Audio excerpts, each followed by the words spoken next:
Please be seated.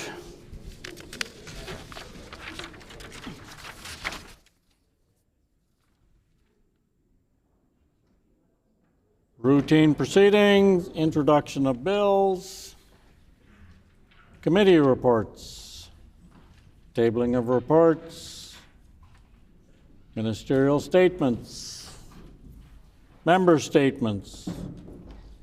The Honourable Minister of Families. Miigwech, Honourable Speaker. In the past year, Elia Tate, Madison Moore, and Ocean Briere walked the runways of Paris and New York Fashion Weeks, showcasing beautiful ribbon skirts by the talented Ali Sutherland and other Indigenous designers. This past July, Jessica McKenzie won the Miss Indigenous Canada 2024 title, with Ocean winning the Public Speaking Award. Also in July, Ashley Collingbull shattered barriers by becoming the first Indigenous woman crowned Miss Universe Canada. Tamara Fontaine and Gina Bouvard are both preparing to compete in this year's Miss Indigenous Canada 2025. Alongside textile designer Naomi Glasses and model Kwana Chasing Horse, all of these Indigenous women are making history in fashion. The fashion world has been exclusionary, centering on a narrow definition of beauty that erases Indigenous presence. These trailblazing Indigenous women are decolonizing industries who long dictated harmful beauty standards, standards directly impacting how Indigenous women are seen, valued, and even how violence is enacted against us. These amazing Indigenous women are reclaiming space everywhere. Representation isn't just about visibility, it's about power, safety, and change. To you, matriarchs, you are sacred, powerful, brave, and of course, so very beautiful. Your achievements are groundbreaking, shaping the future of Indigenous fashion globally, igniting change and advancing meaningful representation. I am so incredibly proud of you, and I invite my colleagues to help celebrate these amazing matriarchs today.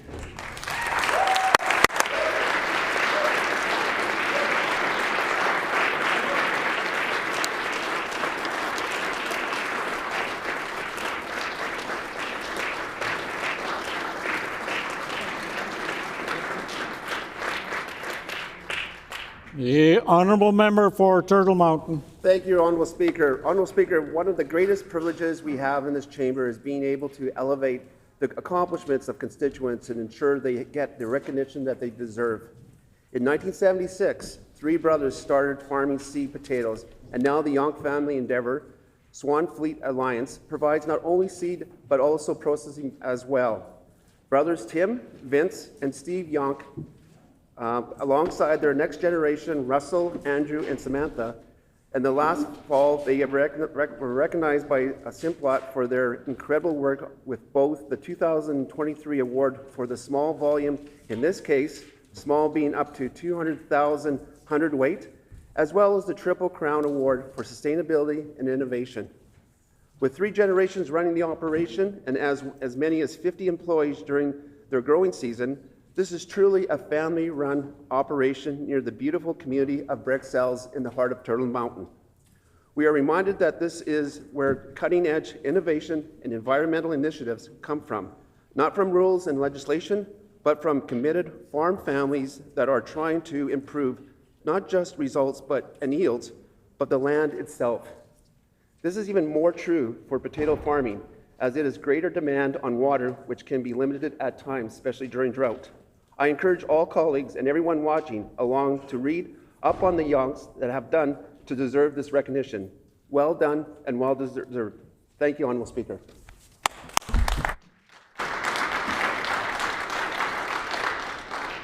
The Honourable Member for Lajmodiere. Honourable Speaker, I rise today to recognize Abiodun Adetu, a passionate advocate for community development, African culture, and volunteerism. I met Abiodun at a Nigerian event years ago, and her drive was evident immediately. She has dedicated herself to creating spaces that celebrate diversity and economic empowerment. She is active with the Sage Creek Residents Association, where she fosters neighborhood engagement and advocates for local initiatives. She is also the social secretary for Nigerian Association of Manitoba, Inc. She coordinates many events and works with the NAMI team representing the needs of the local Nigerian community. Her commitment to healthy communities is reflected in her service on the Winnipeg Committee for Safety. Abiodun's passion for African culture is central to her work. She is the brains behind Kara magazine, a publication dedicated to showcasing the beauty of African heritage through the voices of young Africans in the diaspora. It's also her leadership behind Naija Market Day, a groundbreaking initiative that promotes African entrepreneurship and culture exchange. I was able to attend the first market last summer where dozens of vendors, artisans, bakers, and musicians were present, sharing their gifts. It was a Nigerian event, so of course there was spontaneous dancing. This event was so successful that in 2025, she is bringing it to multiple cities, including here in Winnipeg, Brandon, Edmonton, Calgary, Regina, Brampton, and Hamilton. In a show of solidarity, she's also lending her gifts to the community south of the border in Minnesota. Under her direction, Naija Market Day has grown into one of the largest African market events in North America, fostering business growth and community bonding. In this moment, when forces are trying to divide people, she is a force for connection and bridge building. Her work is innovative while being rooted in tradition and is always done with love and laughter. Abiodun joins us in the gallery with guests, and I would like their names added to Hansard. Thank you, Abiodun, for your many contributions to our province, your support for the local community, and the generosity with which you share your gifts and culture.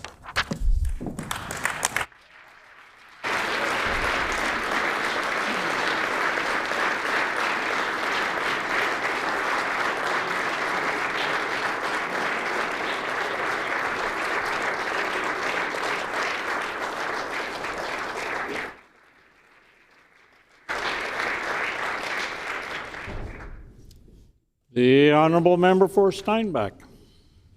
I had the pleasure of serving as the co-chair of the Midwest Canada-U.S. Relations Committee. During that time, I served as 3 U.S. co-chairs, Senator Ed Charbonneau of Indiana, from Ohio, Speaker Robert Cupp, and Michigan Representative Amos O'Neill. While there were often areas of disagreement, I never doubted that my co-chairs or other members of the committee valued Canada as partners and friends. Today, many Canadians are questioning that relationship. They're frustrated, many are angry, and they rightfully want us to stand united for both the sovereignty and the dignity of our great nation. Yet I still believe that the vast majority of Americans, for them, Canada is seen as an ally and a friend and a valued partner. And I also believe that many of them are concerned and confused by the stance that President Donald Trump has towards Canada. I believe this because many of them have told me just that. While Canadians stand united, we must also remember that many U.S. citizens and elected representatives know that Canada is a valued partner and a trusted ally, and we need to continue to reach out to them and engage with them. And we can remind them of what a former U.S. president told the American people in a radio address 37 years ago. That president said, "Protectionism is being used by some American politicians as a cheap form of nationalism. Our peaceful treating partners are not our enemies, they are our allies. We should be wary of the demagogues who are ready to declare a trade war against our friends, weakening our economy, our national security, and the entire free world." President Ronald Reagan's words were as true then as they are today, and I would implore the current administration to follow the words of former President Ronald Reagan. Thank you, Honourable Speaker.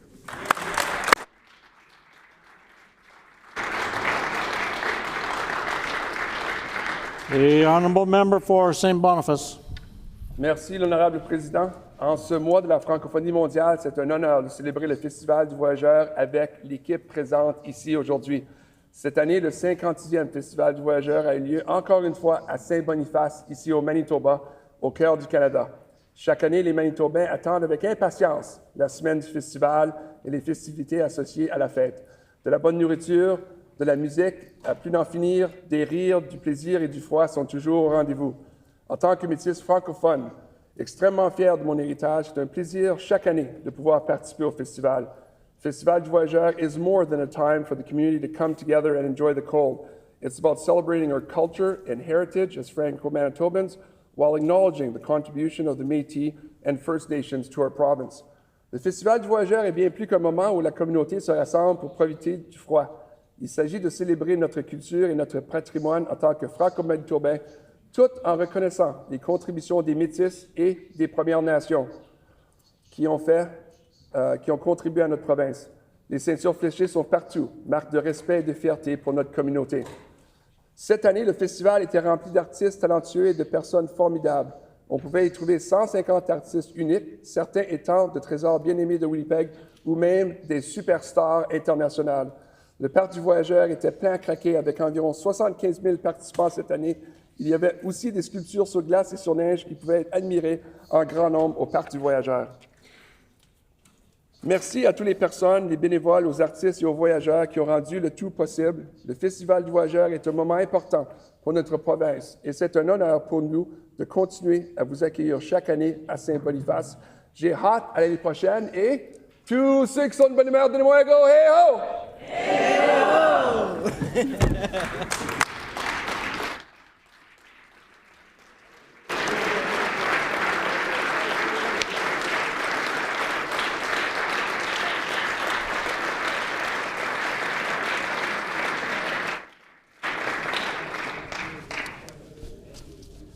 Before we proceed to oral questions, there's some guests I'd like to introduce. We have seated in the public gallery from Windsor Park Collegiate Co-op Education, 24 students under the direction of Rianne Donaldson.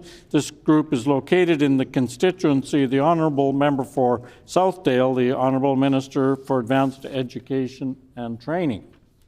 Further, we have seated in the public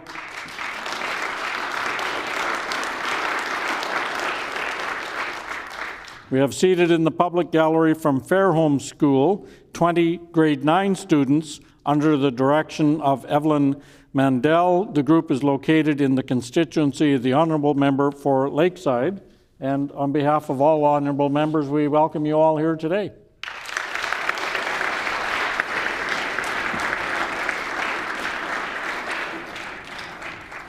And now it is time for oral questions. The Honourable Leader of the Official Opposition.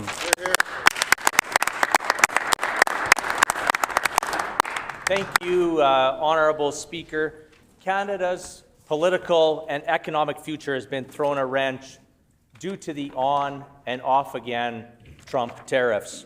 We must Trump-proof our economy. We had success with the New West Partnership, a trade deal aimed at creating an open market of more than 11 million people with a combined economy worth more than $750 billion. The NDP refused to promote internal trade in the Selinger years and voted against free trade within Canada. My question to the Premier today is, what specifically has he done to remove internal trade barriers here in Manitoba and in Canada? The Honourable First Minister. Well, I want to assure the member opposite that all the actions I've taken have been during the period of 2023 to 2025, which is when we need to Trump-proof our economy to protect your jobs. The members opposite, of course, are living in the past. Let's just remember this one fact about them. They haven't won an election in 30 years without Brian Pallister, and they still can't say his name, just like they can't say Donald Trump's name. Each and every day, they come here and they try to cozy up to the very person that is threatening our economy. We won't let them do that. Each and every day we come here to stand up for our steel industry, to stand up for our ag industry, to stand up for our manufacturers, and to stand up for you, the great people in every single corner of this beautiful province of Manitoba. That's right. The Honourable Leader of the Official Opposition on a supplementary question. Thank you, Honourable Speaker, and it really showed that the lack of self-confidence yesterday quite shone through to not only the media in the gallery, but also the people in the gallery yesterday. Nova Scotia Premier Tim Houston announced legislation to make trade between Nova Scotia and other provinces and territories easier. A bill called the Free Trade and Mobility Within Canada Act in the Nova Scotia Legislature has been tabled. Premier Houston says, this bill will set in legislation that any goods approved in any province or territory can be sold in Nova Scotia without any further testing, red tape, or foolishness, end quote.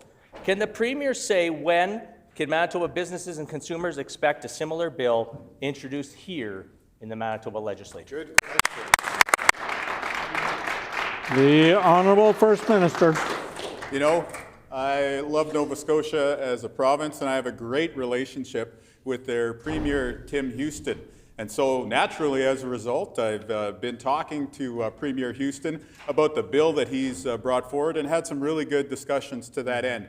However, I want to point out to everybody here in the chamber and across the country that Manitoba, even after this bill takes effect, will have fewer restrictions than Nova Scotia on interprovincial trade. And what's more, there are no conditions on that. These are across the board free trade stances that we take for every single province across the country. But here's the thing that I respect even more about Tim Houston. Unlike the members opposite, Tim Houston is a PC leader who did not resort to trying to divide people in his province. He is somebody who did not try to pick on and bully students in schools in his province. The members opposite can't say that. They're all rallying around a PC leadership time has candidate expired. The Honourable Leader of the Official Opposition on a final supplementary question. And thank you, Honourable Speaker, and I appreciate the Premier giving kudos to Brian Pallister, who came up with the New West Partnership, Honourable Speaker. Something that this Premier has not done in the last 17 years in government. 1/3 of Manitoba businesses purchase goods and services from suppliers in other provinces and territories, plus 1/4 of those businesses sell those goods and services to customers in those provinces and territories. The challenges businesses and consumers face are daunting. Now that the NDP, when the NDP should be promoting internal free trade and labour mobility as part of a pan-Canadian response. So again, I ask the Premier, when will he be tabling legislation similar to Nova Scotia, or is his party's anti-free trade position here to stay? The Honourable First Minister. You know, just to catch everybody up who's watching this today, yet another area where the PCs just couldn't get it done. That's right. They're fresh off of being bounced out of government by the good people of Manitoba, and then they come running in here and say, hey, please solve all the terrible things that we did in government. And what's more, why don't you do all the things that we never had the imagination or courage to even think about while we were in government? Well, here's the good news. We're doing all that and more. That's And so I want to acknowledge our great trade minister who is leading the charge to break down barriers between the provinces. At the same time, we're talking about diversification so that our great ag producers can reach other international destinations. It's all about growing our economy. It's all about bringing Manitoba forward. We're standing with you while they're standing in the past. The Honourable Leader of the Official Opposition on a new question. Thank you, Honourable Speaker. And again, we see the Premier stand up with a level of arrogance and self-confidence within himself, and he portrays it to all Manitobans. It's all far more words than actual actions, Honourable Speaker. Jordan's principle ensures equality and that there are no gaps in publicly funded health, social, and education programs for First Nations children. But far too many children are at risk. Jurisdictional squabbles still take center stage. It seems that the Minister of Family spends more time assigning blame than they do assigning social workers. Will this Premier put down his elbows, pick up the phone, and advise these agencies that these programs will be funded today? Yes or no, Honourable Speaker? The Honourable First Minister.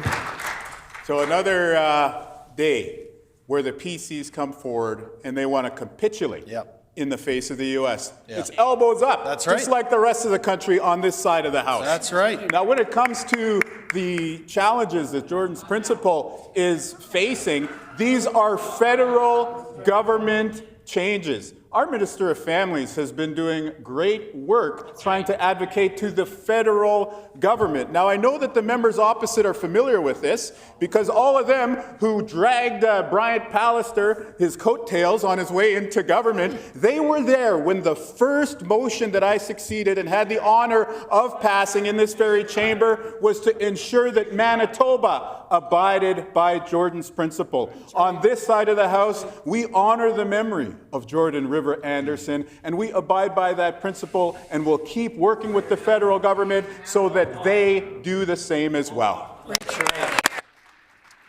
The Honourable Leader of the Official Opposition on a supplementary question.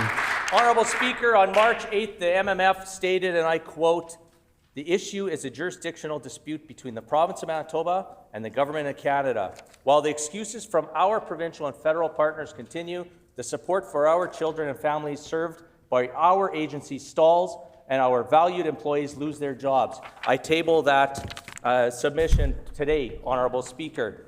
This Premier promised Manitobans he would chart a new conflict-free path with the federal government. Why is this Premier threatening the long-term health and well-being of at-risk children as he passes the buck, yet once again with the feds overfunding these programs, Honourable Speaker?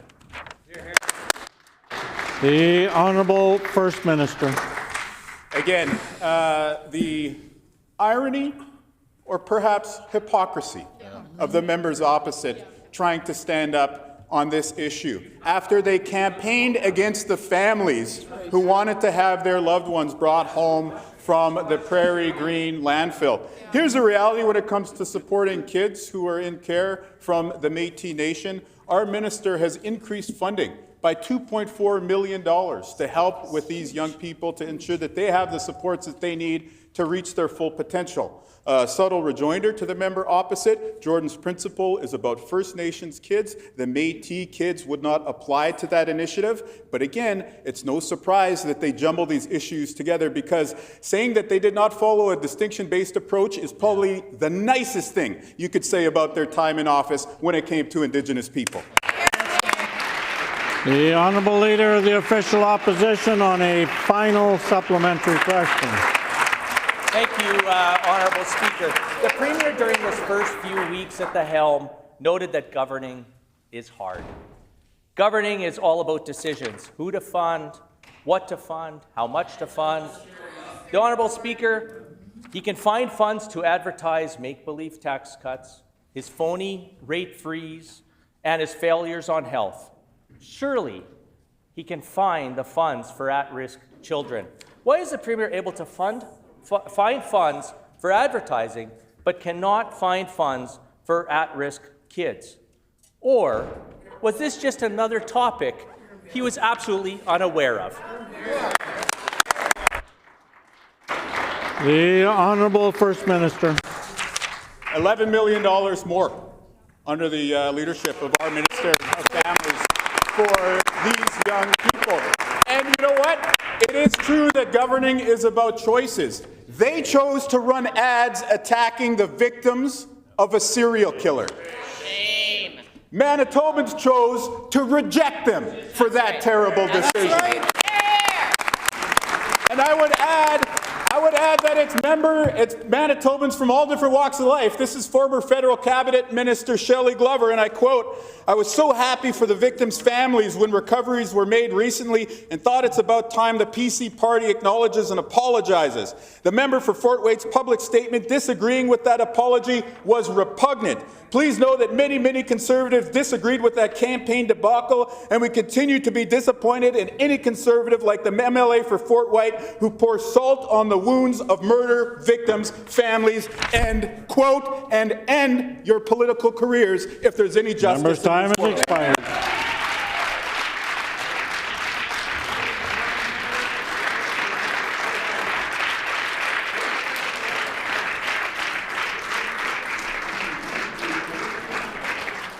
The Honourable Member for Agassiz. Yesterday, I raised the alarm about what's happening to youth in Métis CFS care as a direct result of the layoffs earlier this month. This morning, I spoke with some frontline workers who shared shocking stories about the devastating impact on the kids they've supported for years. Children and youth, including some who have aged out of care, rely on these programs for life skills, cultural connection, financial literacy education, and are now losing their support system. These workers were their lifeline, the only consistent support many of these kids have ever had. Now that this is ripped away from them, how can this government justify standing by while these kids are left without help they desperately need and deserve? The Honourable Minister of Families. Honourable Speaker. Again, for a third day in a row, I want to reiterate our government's appreciation and support for those that are on the front lines taking care of the most vulnerable Manitobans, our children. I think it is just sheer audacity for any member opposite to get up in this House, not only once, but day after day, and try to feign some type of care or support for children, when these are the same individuals who legislated away the rights of Indigenous children. The same individuals who got up and had a campaign of hate and bullying against trans children, who, I remind folks watching, have still not apologized to those very same children. We don't believe that. Manitobans don't believe it. The Honourable Member for Agassiz on a supplementary question. Let's talk about what's happening today here. There are group homes that are going to be shutting down and because of these layoffs, and the impact is catastrophic. Emergency shelters are already at capacity. These kids are being bounced between placements with no stability. The workers who were laid off weren't just administrators. They worked one-on-one with these individuals every single day. They took these kids to school. They helped them navigate through impossible situations. They taught them about their culture and heritage. These kids depended on these people that helped them. And now overnight that is all gone. It's vanished. This NDP government has a duty to protect these vulnerable children. Kids shouldn't be used as political leverage, Honourable Speaker. When will this government stop deflecting and act?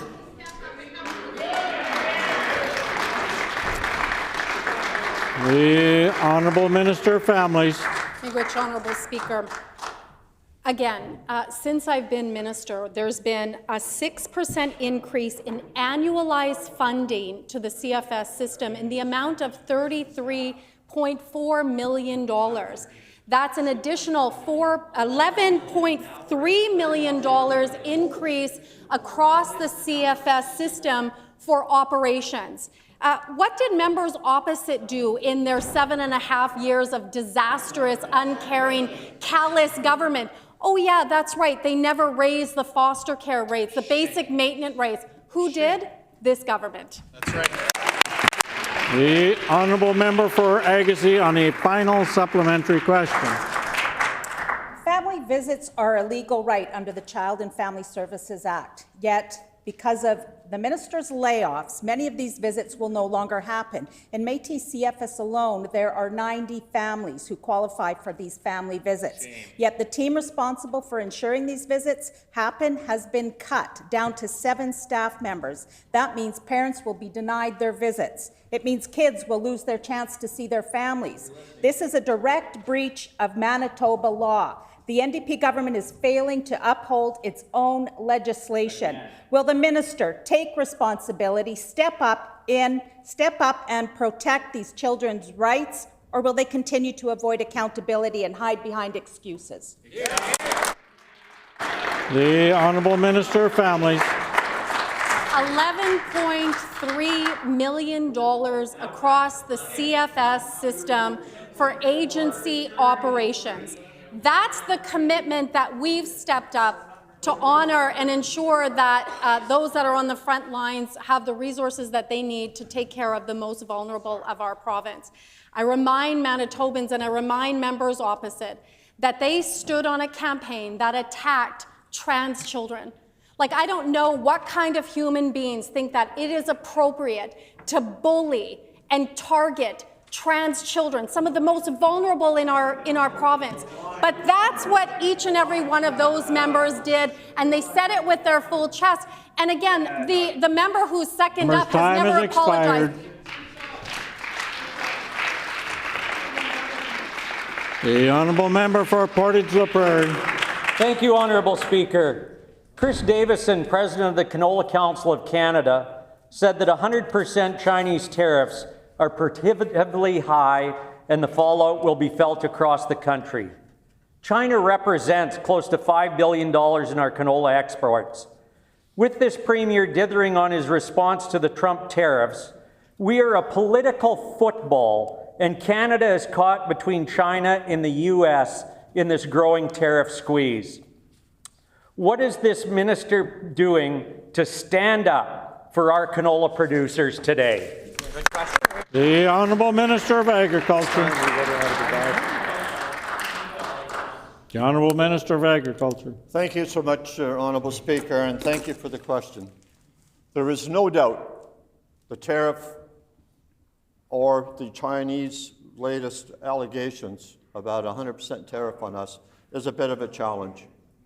There is no doubt we continue to talk to the canola organization. As a matter of fact, an hour ago, the Premier was involved in a conversation with Mr. Chris Davison said with the Canola Council of the importance of moving together in partnership with the federal government and also with other industry leaders that we are very proud, we are very concerned as agriculture is #1 staple in our province, and we will continue to work with commodity. Your time has expired. The honourable member for Portage-La Prairie on a supplementary question. Thank you, Honourable Speaker. We need action from this government to ensure Manitobans and our Western canola farmers are not forgotten by Ottawa.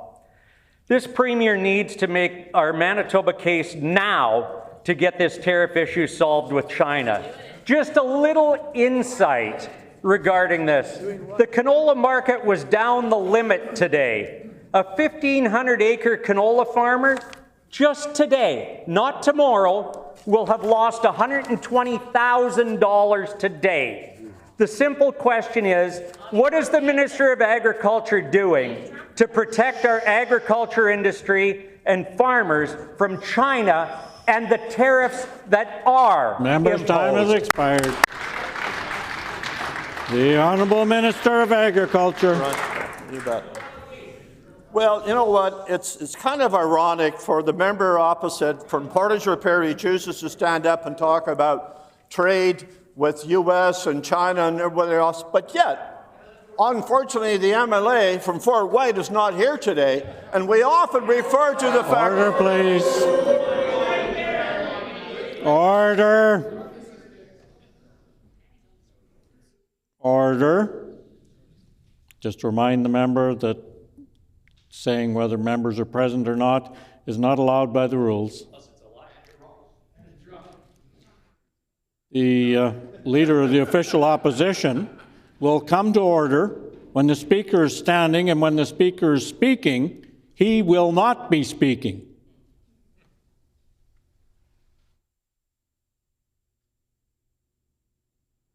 The Honourable Minister for Agriculture. My apologies, Honourable Speaker. So let's get to the important commentary that I was trying to make for. The member of Fort White made allegations thanking Donald Trump of the 25% tariff.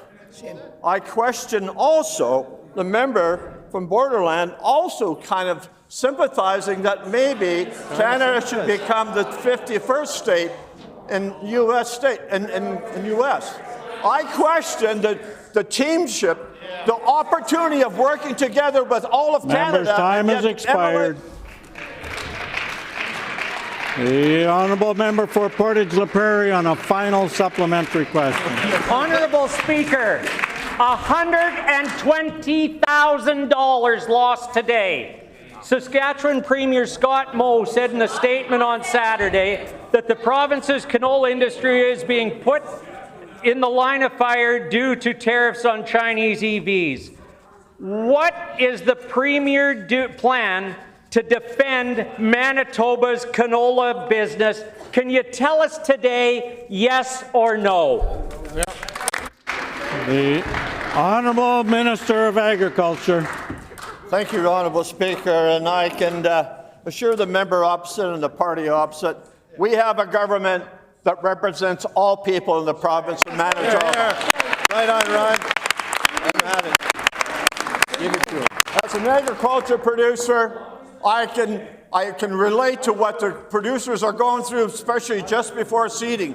But I want to assure members opposite, in the last 6 months, I've been able to get down to the U.S. Trade Council, meet with representatives of agriculture. I've met with the Tri-National Court in Washington as well. Earlier this year, I met in Iowa. I met the state legislators across the country. Also met with Minnesota Commissioner of Agriculture. Members' time has expired.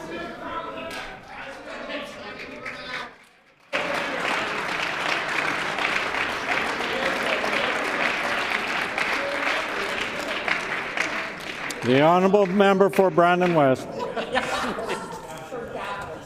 The NDP told Manitobans that, quote, we will implement stricter bail measures to keep violent criminals out of our communities, and, quote, there is no need to wait for other levels of government to take action on bail reform. On March 7th, this failed minister released Adam Leskovich, and I tabled the Winnipeg Police Service's news release showing the multitude of crimes he's been charged with and then released back into our community. Can the minister identify which charge he felt were of so little consequences that this pedophile could be released back into our community? Was it accessing child pornography, the arrangement to commit a sexual offense against a child, or the making of child pornography? The Honourable Minister of Justice. Honourable Speaker, the member opposite shows a fundamental misunderstanding of how our justice system works. Yeah. Obviously not a good one. You know, as Attorney General for the province of Manitoba, he knows that it's, of course, not my role in any way, but also important that I'm not commenting on ongoing cases that are before the courts. What I will say is on bail. Yesterday we saw an opportunity to meet with families, to hear their pain, to hear their frustration, and to hear from folks directly who have seen the impact of a lack of bail reform at the federal level, and to join with them. And what I thought was a joining with the all members of this chamber to make real reform. Member's time has expired. The honourable member for Brandon West on a supplementary question. Honourable Speaker, what we saw yesterday was the complete breakdown of this bail reform that this government has brought in, this failed government. Yes. So a Winnipeg man was recently charged and with a number of charges after beating an 83-year-old woman out on the streets while she was just heading to get a jug of milk. She suffered internal bleeding and other serious injuries, including a shattered pelvis, and was taken to hospital after this incident. She is expected to undergo a lengthy rehabilitation process. My question is simple. Why did this minister release this criminal only to viciously attack this lady on her way to just simply buy some milk? Member's time has expired. The Honourable Minister of Justice. The real question is, Honourable Speaker, why did the member opposite run for a party that was not only so ineffective on the issue of bail, but in fact cut important programs that made a real difference? Programs like the electronic monitoring program, the ankle bracelets. For the members' information, of course, that was cut under the Heather Stephenson government. It was cut specifically by the Minister of Justice at the time, Heather Stephenson. And then she had the gall to go out and campaign and say that she was bringing the program back. Well, of course, she never did. It was our government that reinvested in that program, rebuilt that, and in fact went further with a 5-point bail program that brings law enforcement, community, and our justice officials together to make a real impact in community. Member's time has expired. The honourable member for Brandon West on a final supplementary question. Honourable Speaker, the NDP told Manitobans that they would, quote, bring the hammer down on people who bring drugs into our communities. The Winnipeg Police shared that an individual this Minister of Justice released back into the community was subsequently charged with possession of cocaine, methamphetamine, psilocybin, fentanyl, as well as the possession of a 9mm handgun. This minister must have left his hammer in his other suit pocket. If the minister doesn't consider meth, cocaine, and fentanyl examples of dangerous drugs in our communities, perhaps he would be willing to share his no-bail drug criteria with this chamber. The Honourable Minister of Justice. Honourable Speaker, members opposite have absolutely no credibility when it comes to public safety. Case in point, Honourable Speaker, they held up an important bill in this legislature when it came to restricting the sale of machetes into our communities. When we finally passed it, the member opposite said, oh, maybe it's better than nothing, but then he went on to say it was window dressing. And then when it was identified that, well, online sales are a component of this, he said, well, nothing can be done about that. Well, I beg to differ, Honourable Speaker. We made the change in our legislation. And I table a letter from Amazon who says that they're going to stop the sale of machetes in our province, along with all other retailers in this province. This is progress. This is making our communities safer. The member opposite needs to stop standing with criminals and get on the side of public safety.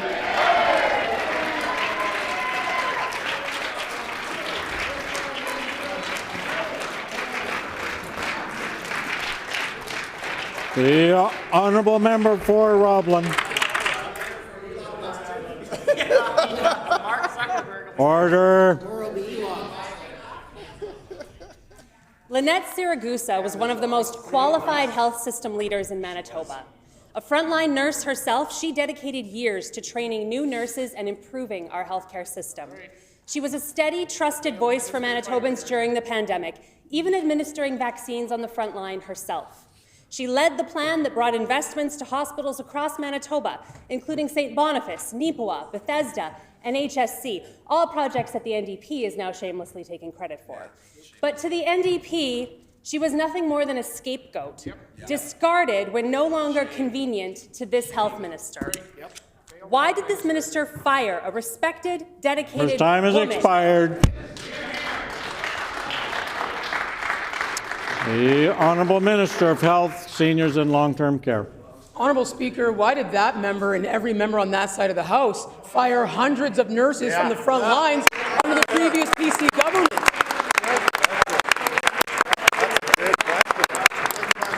Honourable Speaker, why did that member and the failed PC government cut and close emergency rooms in our province? Honourable Speaker, why does that member stand up and pretend she cares about health care for Manitobans when she goes out and door knocks with the member for Fort White, who has told Manitobans explicitly that he thinks health care should be privatized? The member opposite cannot be trusted. The member opposite does not advocate on the side of Manitobans. Member's time has expired. The Honourable Member for Roblin on a supplementary question. Mike Nader made over $414,000 as CEO of the WRHA in 2023. Lynette Siragusa made over $352,000 as CEO of Shared Health. I will table the public sector compensation disclosure documents proving this. We all know how these public sector contracts work. When executives are fired without cause, they receive a significant severance payout. That means Manitobans could be on the hook for nearly $1 million in severance just to satisfy the Premier's political purge. Exactly how much taxpayer money is the NDP wasting on their potentially politically motivated firings of healthcare experts? The Honourable Minister for Health, Seniors and Long-Term Care. Honourable Speaker, I think the question the member opposite should be asking is how much money did it cost Manitobans when they decided to freeze the wages of allied healthcare professionals for 6 years? How much money did it cost Manitobans when they fired the hundreds of nurses who provided care at the bedside, which resulted in exorbitant amounts of mandated overtime hours? That member has less than zero credibility on health care. And now she's going out and door knocking with the member for Fort White, telling Manitobans that if they had the chance, they would privatize health care, fire nurses, and destroy our health care system. I'll take no lessons from that member.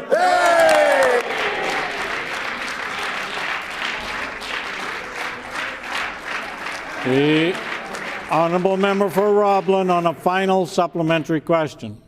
Neither of the audits that this government spent taxpayer dollars on recommended firing the CEOs of Shared Health or the WRHA. In fact, the audit of Shared Health points out that Lynette Siragusa helped bring forward a strategic plan for the organization. One that the audit points out that this NDP government chose to delay to, quote, align with new values. So let's be clear, the NDP needed someone to blame for their own failures, and now taxpayers are likely footing $1 million bill for it. That's money that could have gone to hiring healthcare workers, opening hospital beds, or funding surgeries. How does this minister justify wasting public dollars on their scapegoating political decisions? The Honourable Minister of Health, Seniors and Long-Term Care. Honourable Speaker, the firing that Manitobans should really be proud of is when they fired the former PC government out of office in the 2023 election. And as a result of that sound decision made by Manitobans, our government is hiring net record numbers of healthcare workers to the front lines of our healthcare system. Collective bargaining agreements that were frozen for 2 terms are being fairly negotiated under our administration. All the while this good work is being done to improve care at the bedside, that member goes out to the doorsteps of Manitobans and tells them that if it were up to her and the member for Fort White, they would privatize health care and we would all become Americans. That's right. I'll say it again, Honourable Speaker, we'll take no lessons from that member or any member on that side of the House. Hey.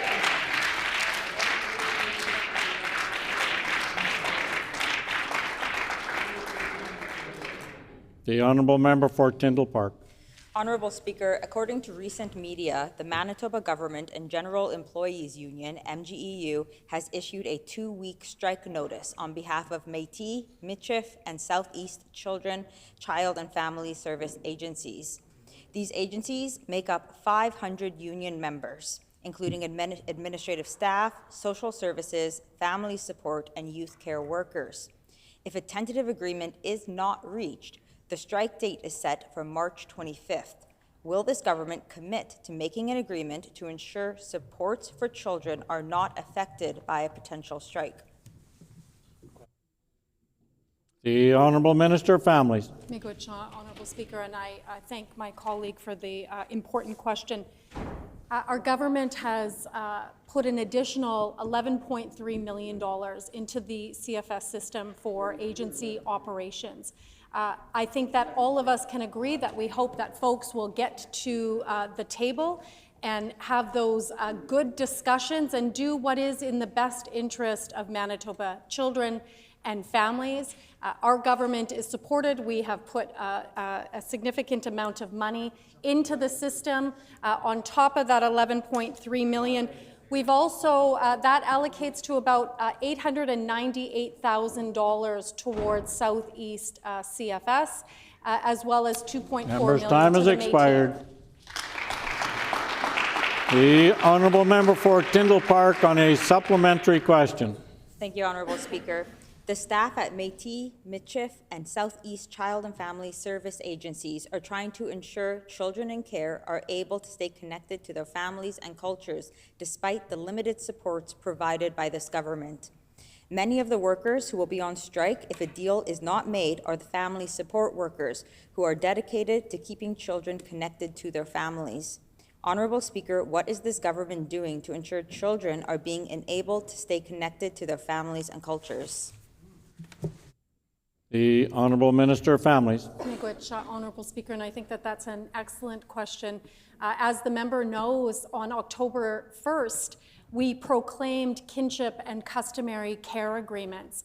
And those agreements are a historical moment for Manitoba and for child welfare. It's a different way for us as government, for CFS agencies, for authorities, but more importantly for families on how we care for children. Those are historic agreements that will fundamentally change the way that child welfare is done in Manitoba. And it ensures fundamentally that families have a voice in the care of their children. We're doing that decolonizing work, and I'm so proud of our team, and I'm so proud of everybody on the front lines. Time has expired. The honourable member for Tyndall Park on a final supplementary question. Honourable Speaker, we need to decolonize child welfare here in Manitoba. Because of this government, there have been more than 60 critical staff, many of whom are Métis and First Nation, according to MMF, who have been laid off, and now there's a looming strike set for March 25th. Why is this Families Minister defunding programs, including emergency placements and group homes that are set up to prevent youth from having to stay in hotels? The Honourable Minister of Families. The member opposite knows that I'm not doing anything in even the slightest way in respect of doing.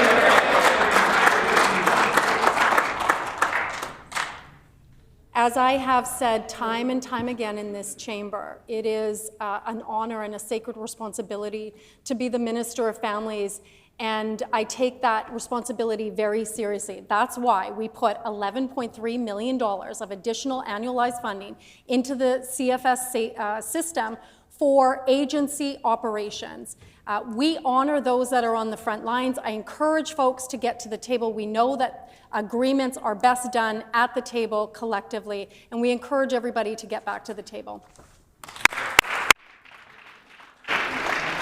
The honourable member for Kildonan River East. Honourable Speaker, our NDP government knows the vital role childcare plays for families and for children to begin their early childhood learning. We know it is key to a strong economy so folks can return to work while knowing their children are able to learn and develop around their peers and prepare them for education in school. We also know members opposite don't value this type of work, as evidenced by the member for La Vérendrye's comments just last week in this House. Can the Minister please update the House on the exciting announcement we made with the federal government last week on childcare? The Honourable Minister of Education and Early Childhood Learning. Honourable Speaker, thanks to my colleague for that excellent and very important question. Childcare is so important to families in our province. Folks want accessible and affordable childcare available to them close to their homes. That's why our government is proud to partner with the federal government on this crucial and historic announcement just last week. This agreement extends the federal childcare program another 5 years until 2031. Great news, Honourable Speaker. This agreement includes a 3% escalator, and Manitoba will receive a total of $1.9 billion over the length of this agreement. And we're going to meet the needs of Manitoba families. Our government is here to work with our federal partners. Time has expired.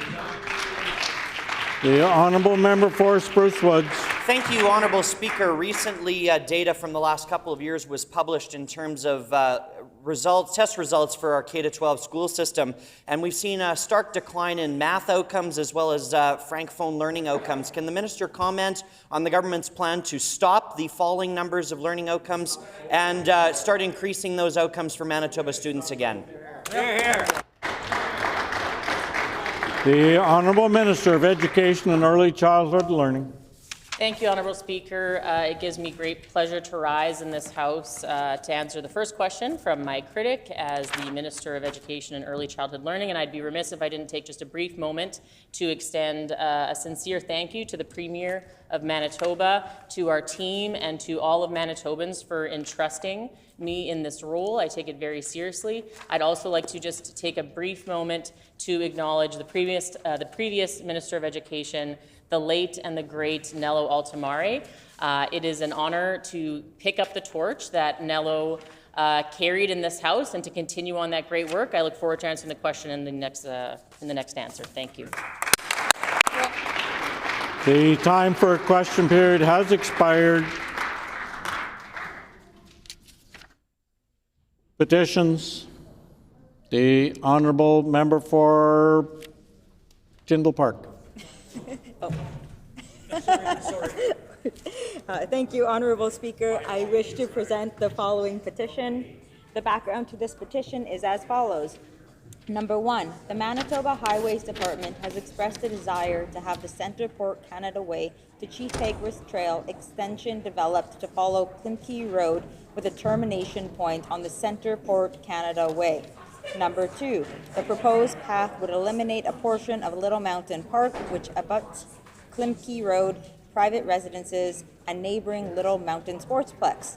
Number 3, although located in the RM of Rosser, Little Mountain Park is one of Winnipeg's valuable green spaces located within the perimeter highway boundary and is the only significant green space in the northwestern sector of the city. Number 4, Little Mountain Park has been providing recreational opportunities and natural habitat for local wildlife since it was established in 1965.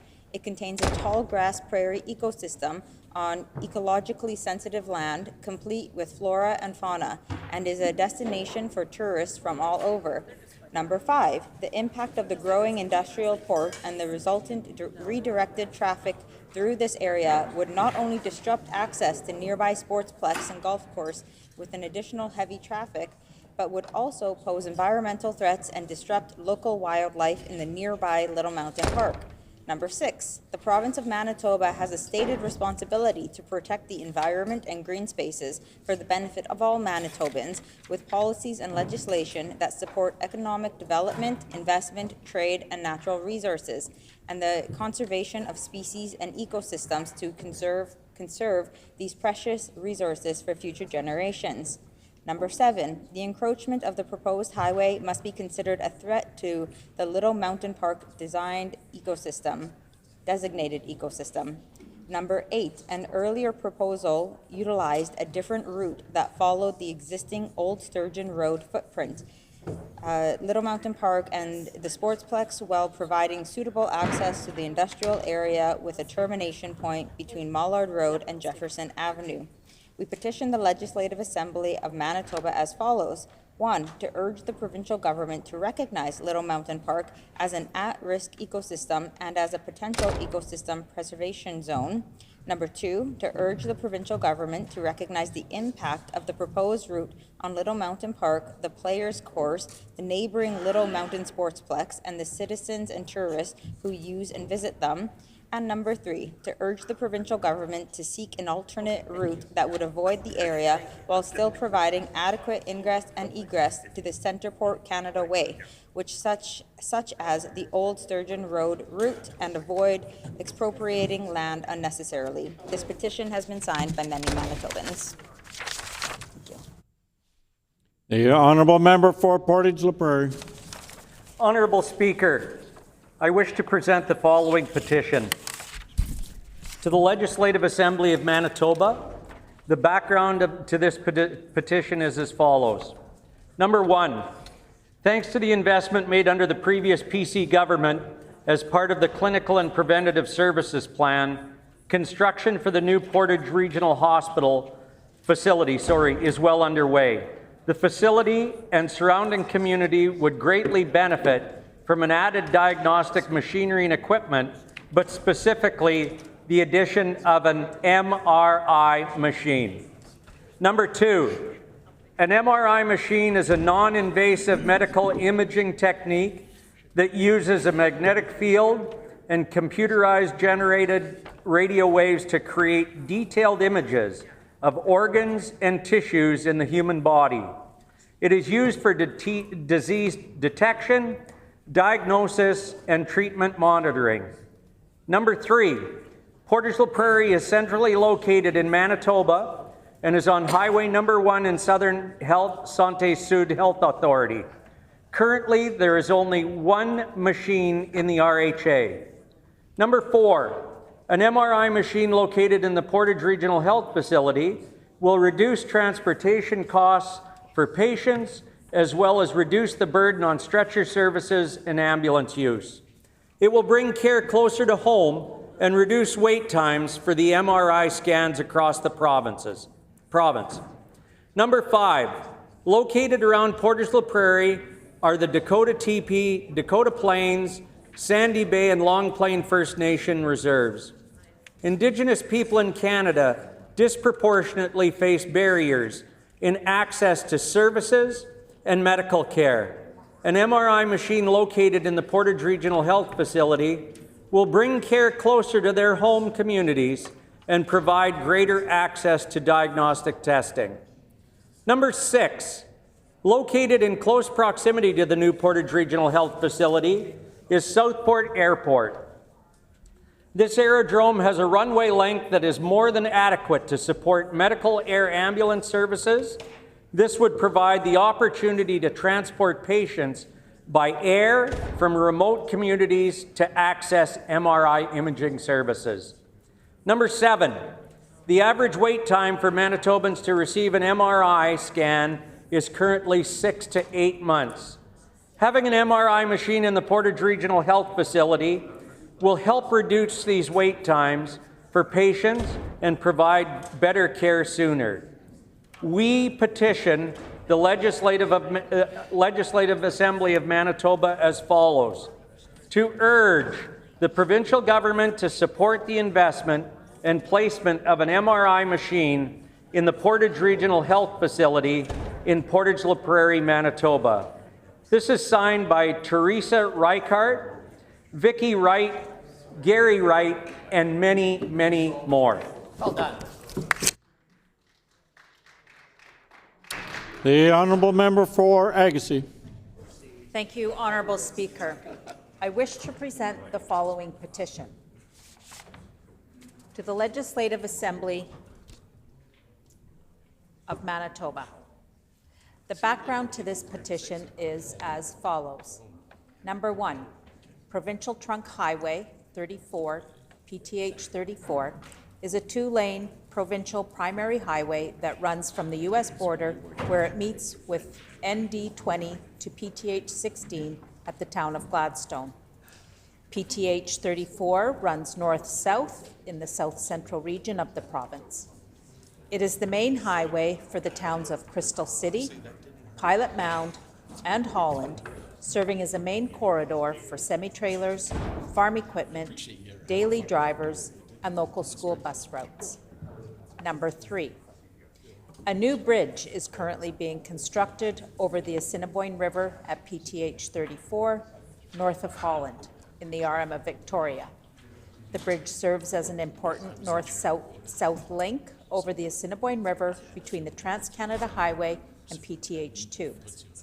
Number 4, the deterioration of PTH 34 has raised major concerns due to its narrow shoulders and numerous deep potholes that pose serious safety risks, considering farmers often need to use the highway to transport heavy equipment. Number 5, construction of a new bridge in accordance current design codes and the RTAC standard located on PTH 34 crossing the Assiniboine River will support trade and commerce and improve public safety in the area and also accommodate flood events on the Assiniboine River. We petition the Legislative Assembly of Manitoba as follows: to urge the provincial government to address the conditions of Provincial Trunk Highway 34, making necessary upgrades to RTAC standard and to resurface the road once the new bridge has been completed. This petition has been signed by Daryl Jones, Keith Yeager, and Ruth Duick, and many, many more Manitobans. Thank you.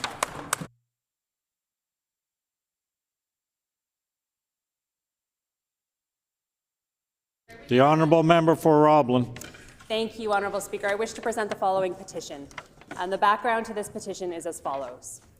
Phoenix School, a kindergarten to grade 5 school located in Headingley, has experienced consistent enrollment growth over the last several years. Enrollment is expected to reach 275 students in the next 2 years. Because the school is now over capacity, the school division has had to install portable classrooms on site as of fall 2024. For several consecutive years, the top capital priority of the St. James Assiniboia School Division has been the renovation and expansion of Phoenix School. In 2022, the Phoenix School expansion and renovation project was approved to proceed to the design phase. The project included, among other amenities, a new gymnasium, 2 new classrooms, a multi-purpose room, and room for 74 childcare spaces.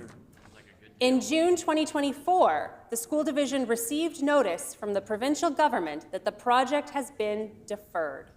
There is no guarantee if or when the project will move forward. Ideology. There are currently hundreds of children on a wait list for childcare in Headingley. The daycare operator in Phoenix School has been told that they will continue to have space within the school for the 2024-2025 school year only, that further expansion of childcare space within the school is not possible, and that space may be reduced moving forward due to the shortage of classrooms. If new space is not constructed as planned, many families may be left without childcare. It is critical that the expansion and renovation of Phoenix School proceed as planned in order to support the needs of students, teachers, and families in the growing community of Headingley. We petition the Legislative Assembly of Manitoba as follows: to urge the provincial government to proceed with the planned renovation and expansion of Phoenix School without further delay. And this petition is signed by Lisa Wickman, Haley Sidlights, Jordan Oakley, and many, many other Manitobans.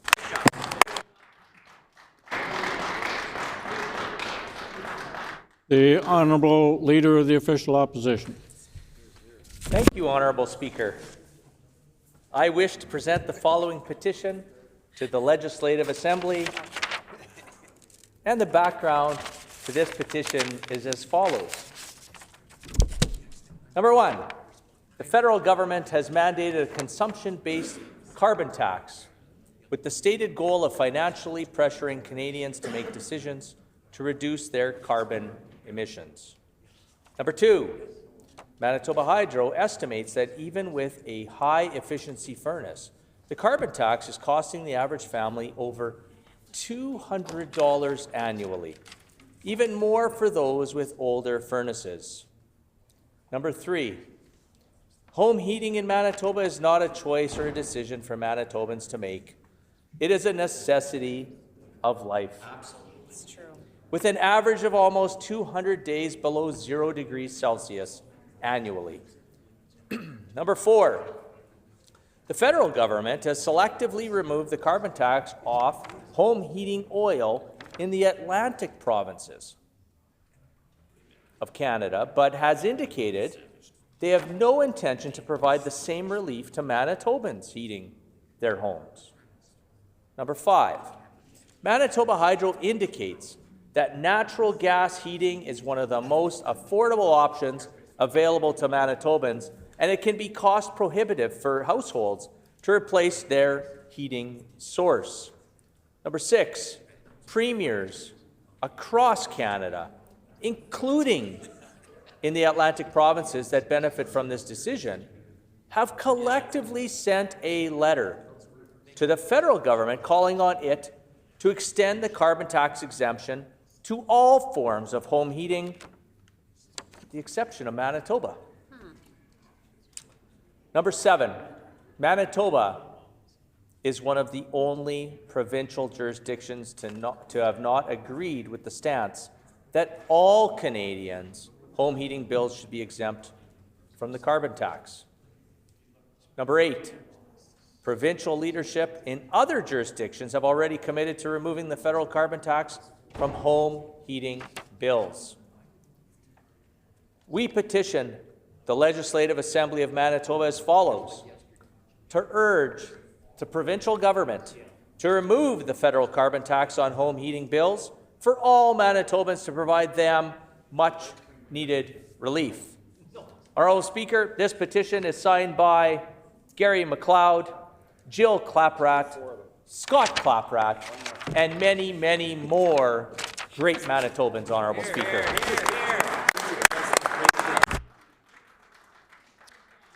The Honourable Member for La-Vérendrye. No, don't.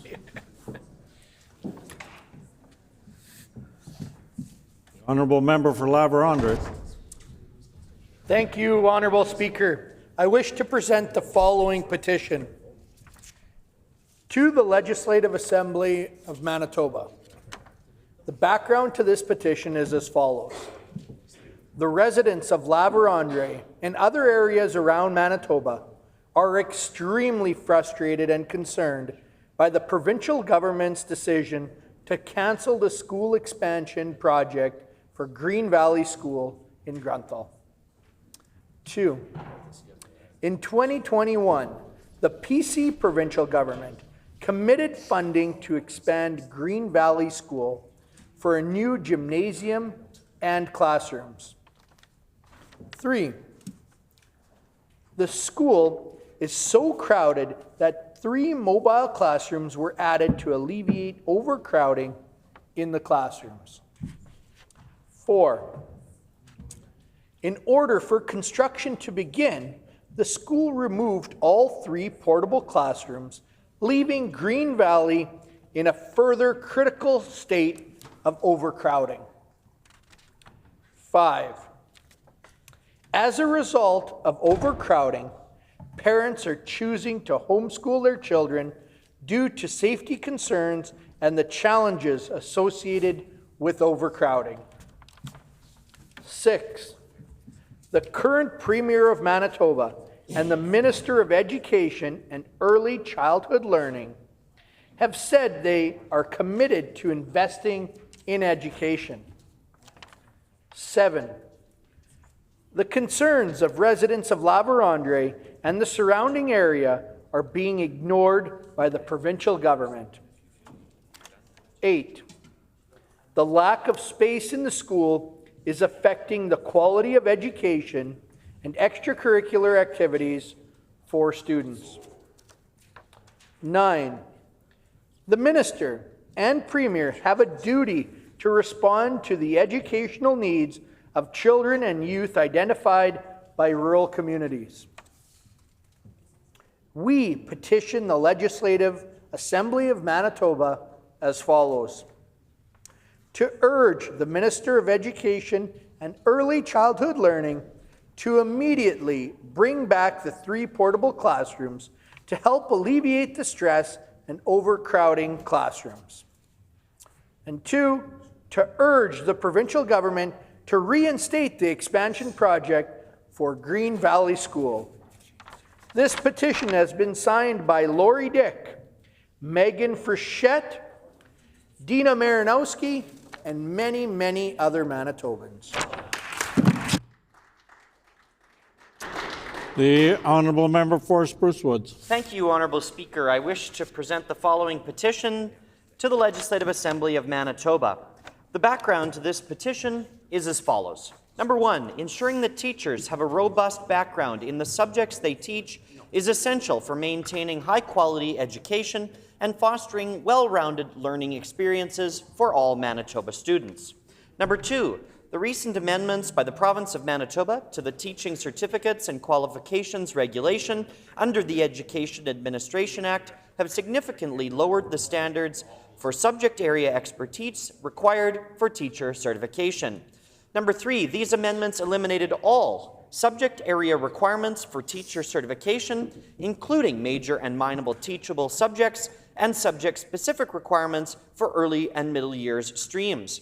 Number 4, specifically, the amendments removed senior years credit requirements in an approved teachable major and minor, early and middle years credit requirements in an approved teachable major and minor, and early and middle years credit requirements for specific subjects including math, physical or biological science, English or French, and history and/or geography.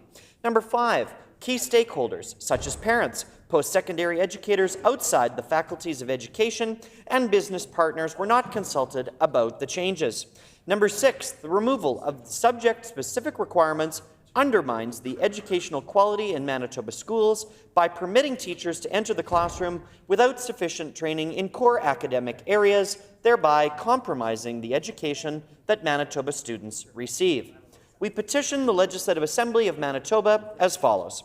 Number 1, to urge the Minister of Education and Early Childhood Learning to reverse recent amendments to the teaching certificates and qualification regulation that weaken subject area requirements for teacher certification, and to reinstate teachable majors and minors and early and middle years requirements which are essential for ensuring teachers have strong knowledge in core subject areas. And 2, to urge the provincial government to address teacher shortages through alternative measures that uphold rigorous subject area standards, which are critical for providing quality education to all Manitoba students. This petition has been signed by Mahak Pawar, Amanjot Kaur, Ayushi Bardwaj, and many other fine Manitobans.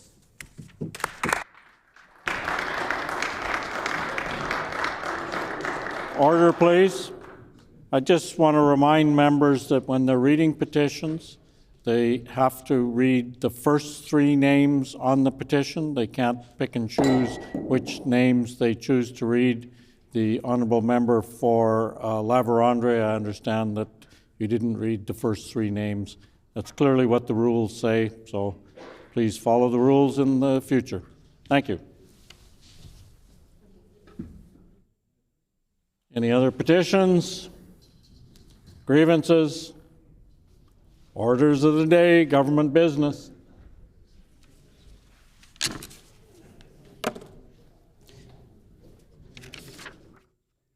So first off, I have a leave request for the House.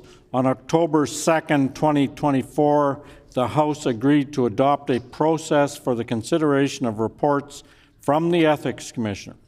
It was agreed that these provisions would remain in effect until the end of the second session of the 43rd Legislature. This process has included provisions governing the debate on ethics report motions. Due to a drafting oversight, these debate provisions did not include an inclusive way to govern debate rotation when an ethics complaint involves an independent member, either as the complainant or the subject. This oversight can be addressed with an amendment to the agreement. Accordingly, is there leave to amend the debate provisions in the ethics report motion process, replacing the original debate rotation with the following? All members may speak to the motion in the following sequence. First, the subject of the complaint or a member of their party, followed by the complainant or a member of their party, followed by rotation between speakers from each recognized party, followed by an independent member, followed by any members wishing to speak, repeating this rotation. Is there leave? Leave has been granted. The Honourable Government House Leader. Miigwech, Honourable Speaker. For House business this afternoon, could you please call debate on the ethics report motion regarding the Honourable Member for Fort Rouge, followed by resuming debate on the government resolution Manitoba is stronger standing together against Donald Trump's tariff, tax, and threats. It has been announced that the House business for this afternoon will be as follows. Debate on the ethics report motion regarding the Honourable Member for Fort Rouge, followed by resuming debate on the government resolution Manitoba is stronger standing together against Donald Trump's tariff, tax, and threats. So, following that then, before we begin the debate on the ethics report motion today, I will remind members of the process for consideration of these motions as agreed to by the House on October 2nd, 2024, and amended on March 11th, 2025. 1. The debate on an ethics report motion shall be limited to 1 sitting day. 2. The House shall not adjourn until all members have had an opportunity to speak to the motion. When there are no further speakers in the debate, the Speaker will put the question. 3. An ethics report motion cannot be amended. 4. the Speaker shall read the motion to the House to open the floor for debate. 5, during debate on an ethics report motion, no member shall speak longer than 10 minutes. 6, all members may speak to the motion in the following sequence. First, the subject of the complaint or a member of their party, followed by the complainant or a member of their party, followed by a rotation between speakers from each recognized party, followed by an independent member, followed by any members wishing to speak, repeating this rotation. Before reading the motion to open debate, I will read into the record the recommendation contained in the report from the Ethics Commissioner regarding the Honourable First Minister dated February 19, 2025. On page 16 of that report, the Ethics Commissioner wrote, "For the reasons given above, I conclude that the Premier has not breached the Conflict of Interest Members and Ministers Act as alleged by the member for Fort Garry. The motion before the House is that the Legislative Assembly accept the report of the Ethics Commissioner regarding the Honourable Member for Fort Rouge dated February 19, 2025, and approve the recommendation contained therein. The floor is now open for debate." The Honourable Government House Leader. Miigwech, Honourable Speaker. I'm pleased to put a couple of words on the record in respect of the member for Fort Garry's frivolous attempt at an attack against the Premier. It's unfortunate that the member for Fort Garry is so obsessed with the Premier. And he knows more than anybody in this chamber, where he's sitting now opposite, folks don't know the Premier, but the member for Fort Garry would know that the Premier, does what he is allowed to do. He doesn't stray from what he's not allowed to do. He takes his role incredibly serious as a legislator, as a leader, and certainly as the Premier. So obviously, the Ethics Commissioner has also confirmed what we know to be true on this side of the aisle here. I'm not going to spend a lot of time on the members' arguments because quite honestly, we're all uninspired by them. I just will read a couple of things from the Ethics Commissioner, and then I want to get on to something else. So the Ethics Commissioner's, some of his conclusions, and I quote, well, the MLA for Fort Garry provides no evidence to support an allegation that the Premier has breached this section. There is no basis for this allegation. This allegation is therefore unfounded. The Premier has acted in accordance with the conditions set out in my letter of November 2nd, 2023, and has therefore not contravened Section 11 or 12 of the Act. Again, and I quote, "This allegation is therefore unfounded, and the Premier has acted in accordance." It is throughout this ethics report confirmed by the Ethics Commissioner that the Premier did not breach any or contraventions of any of the sections. But the member for Fort Garry just couldn't help himself. He had to get up and waste everybody's time, including the Ethics Commissioner's time, bringing forward a fictitious, erroneous complaint against the Premier. But what he did have time to do, and let me be explicitly clear, I will never forgive the member for Fort Garry for this. And I've been waiting to share what the member for Fort Garry did. At the opportunity at the throne speech, the member for Fort Garry timed his speech so that he knew he was going to take time away from the Premier.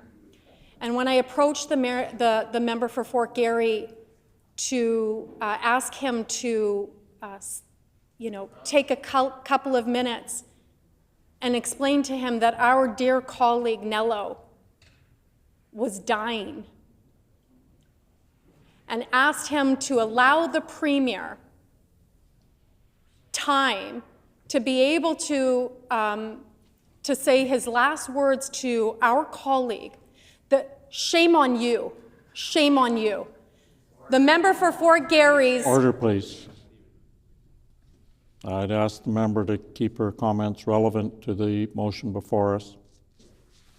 The honourable member, the honourable official government House Leader. Good for that direction. And similarly to the member for Fort Garry bringing forward a fictitious, erroneous complaint, the member has to feed his ego. And one of the ways in which he does it is to stand up in this House when he has the opportunity, put fictitious complaints on the record, and also take time from the Premier, because he hates the Premier so much that he couldn't even allow the Premier to respond in a good way to our beloved colleague. Even though I approached the member for Fort Garry in a good and humble way and asked him to allow the Premier to have final words, he knew that Nello was watching live. But his ego is so big and so thwarted that he put himself first to stand up in this House when he has all kinds of opportunities to hear himself talk in this chamber. It is relevant. It is proving over and over again that the member for Fort Garry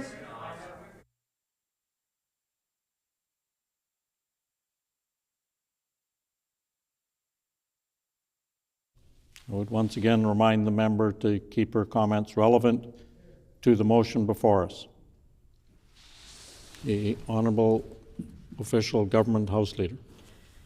The member for Fort Garry has proven time and time and time again in this chamber his loathing for the Premier because he wasn't chosen to sit in cabinet. And we know why, and he shows every single day why he wasn't chosen. And in that hate, and in that loathing, and in that wanting to stroke his own ego and hear his own voice, he gave the Premier 7 minutes. 7 minutes in this chamber to honor our beloved colleague. And it is indicative of the way that the member for Fort Garry acts within this chamber and in his role as an MLA. So instead of spending time fighting for his constituents, he wastes the Ethics Commissioner's time and money and all of our time. We could be sitting here talking about the threat to Canada, the threat to Manitoba economy by talking about the Trump tariffs. But no, we have to sit in here and we have to talk about what the member for Fort Garry has done yet again, fueled entirely by his hate for the Premier. So let me just say this. I will never forgive the member for Fort Garry for what he did. It is noted what he did. He did not allow the Premier to say his final goodbyes in this chamber on Nello. Now, I know members opposite want... I would ask members opposite to please quit trying to tell the Speaker how to do the Speaker's job. And I would remind the member yet again to keep her comments relevant to the ethics motion before us. The Honourable Government House Leader. I know members opposite are in support of the member for Fort Garry because, again, their egos are operating right now. They want to hear themselves talk within this chamber. But again, they should take some lessons from the Honourable Nello Altomar. He was a good man. He was a kind man. He was a generous man. He was a humble man.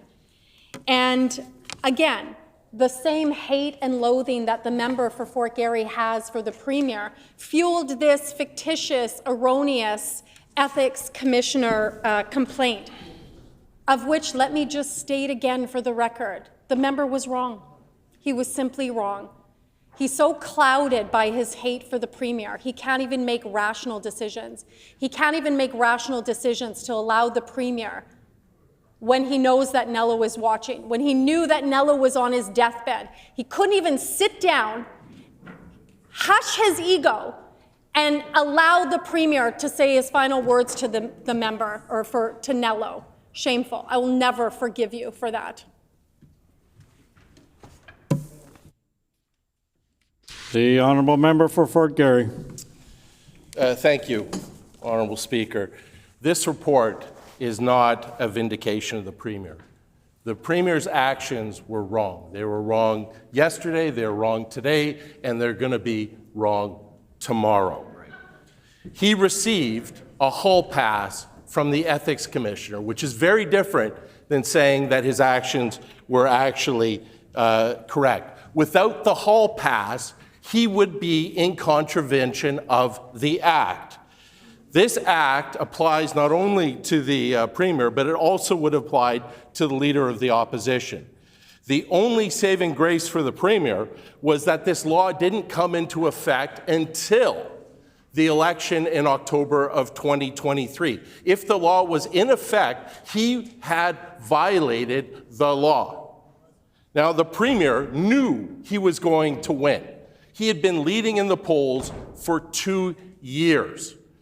The entire election, he was leading in the polls by a massive margin. There was absolutely no surprise or doubt that he was going to be the Premier of Manitoba. So what does he do? Knowing full well that this law comes in at the time of election, he submits 3 books to his publisher just prior to that event, knowing full well that if the law was in place, that was illegal. Then the election happens. He becomes Premier, no surprise. He then meets with the Ethics Commissioner, and the Ethics Commissioner writes him a hall pass, who says explicitly in the report that this is not appropriate, we can't have this, but given the circumstances that you, prior to the election, submitted these things, we are going to accept your argument that you have now no control over the publishing of these books, and we will give you a hall pass. The question for this chamber is, why didn't the Premier do that prior to the election? Why didn't he get permission prior to the election to submit the books? Because that law applies to the Leader of the Opposition. He didn't do that because the answer is clear. The Ethics Commissioner, given how the Act is written, would have had to say no to him, that he would not have been allowed to submit those books for publication. So we accept, for argument's sake, that, okay, he submits them just before the election, he has no control when they'll actually get released, but then they don't get released. A full year now passes. And the argument that he is no longer in control of when the publisher publishes that book is completely empty. He now has control over his own books and his contracts and could have canceled them at any point of time and chose not to. So he was in control of that situation. He could have canceled that contract. He could have prevented that book from being published. And the whole issue here is that it gives him an unfair advantage, that he is using his status as a Premier in order to sell books and make more money. That's why the Act prevents this from happening. So the Premier says, well, your hall pass to me says I can't promote it, and that's true.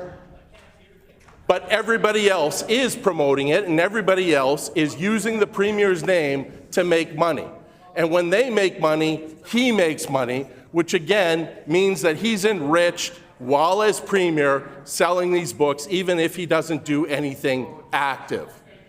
So that defeats the whole purpose of the Act and the law. But here's the thing, Honourable Speaker. He doesn't need an Ethics Commissioner to do the right thing. He could have, even though he had a hall pass, went to his publisher and say, cancel this contract, don't publish the books, I don't want to receive any money while I'm a Premier. He didn't do that. And he still can do that today. And I urge him to do that today. Because the issue becomes the public trust in politicians. And if they think that politicians are making additional money off of their position, This is going to affect the public's trust and confidence in their leadership. So the Premier has shown no evidence at any point that he didn't have control of publishing these books or that he couldn't dial that back and actually cancel these contracts at any time. So he can do the right thing. The question is, why isn't he? Why isn't he publicly declaring that he will not publish any more books at his time in office and that he will not keep any of the proceeds of the book that he currently has on the market? And of course, they've been radio silent about that. So, Honourable Speaker, the fact of the matter is this conduct is prohibited by the Act. It is wrong. The Commissioner says it's wrong, and it's only because of the unique details of this circumstance that it's been allowed to happen. The Premier could do the right thing. The Premier could show what he's made of and fix this and declare that he's not going to benefit financially from these books. Why isn't he doing that? Why is he using the hall pass? And what message does that send to Manitobans when he's basically, not following the spirit of the law, but he's certainly embracing the letter of the law? And that certainly is in nobody's interest. Order. And with that brief comment, those are my remarks. There are no other speakers. Is the House ready for the question? So, the question before the House is,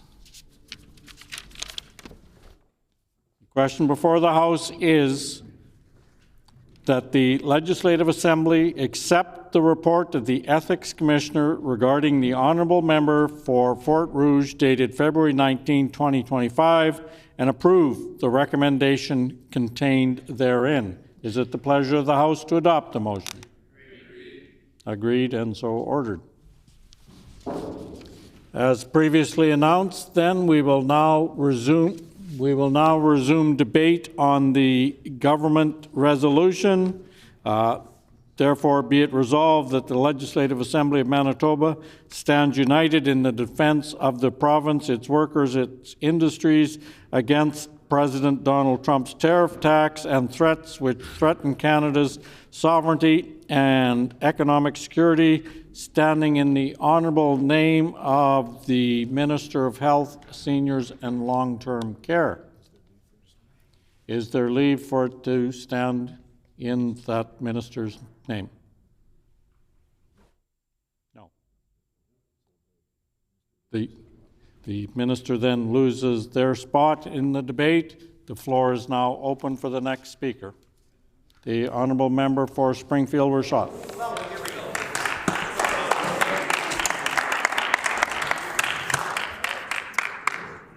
If we look back at the first term of President Trump, we find that then President Trump had an issue with the North American Free Trade Agreement, or NAFTA. So he began the renegotiating and came up with a new deal called the United States-Mexico-Canada Agreement, or USMCA. And that was basically concluded and signed off July 1st, 2020. Leading up to that, on January 29th, 2020, direct quote from President Trump, "The USMCA is the largest, fairest, most balanced, and modern trade agreement ever achieved. There's never been anything like it." The quote actually goes on further and talks more about the agreement. But the USMCA, in President Trump's own words, was the best trade agreement ever. If you go forward to current history and you look at the post-November re-election of President Trump, in December of 2024, President Trump indicated that new tariffs would be instituted against Canada due to the border between Canada and the U.S. not being patrolled properly. In fact, he said it had to do with individuals coming across the border illegally and fentanyl. So it wasn't that the trade agreement was a problem, which is actually his trade agreement from his first term, but rather what the issue was fentanyl coming over, evidently in huge amounts, and he put forward a notion that it had to do with people coming across the border illegally.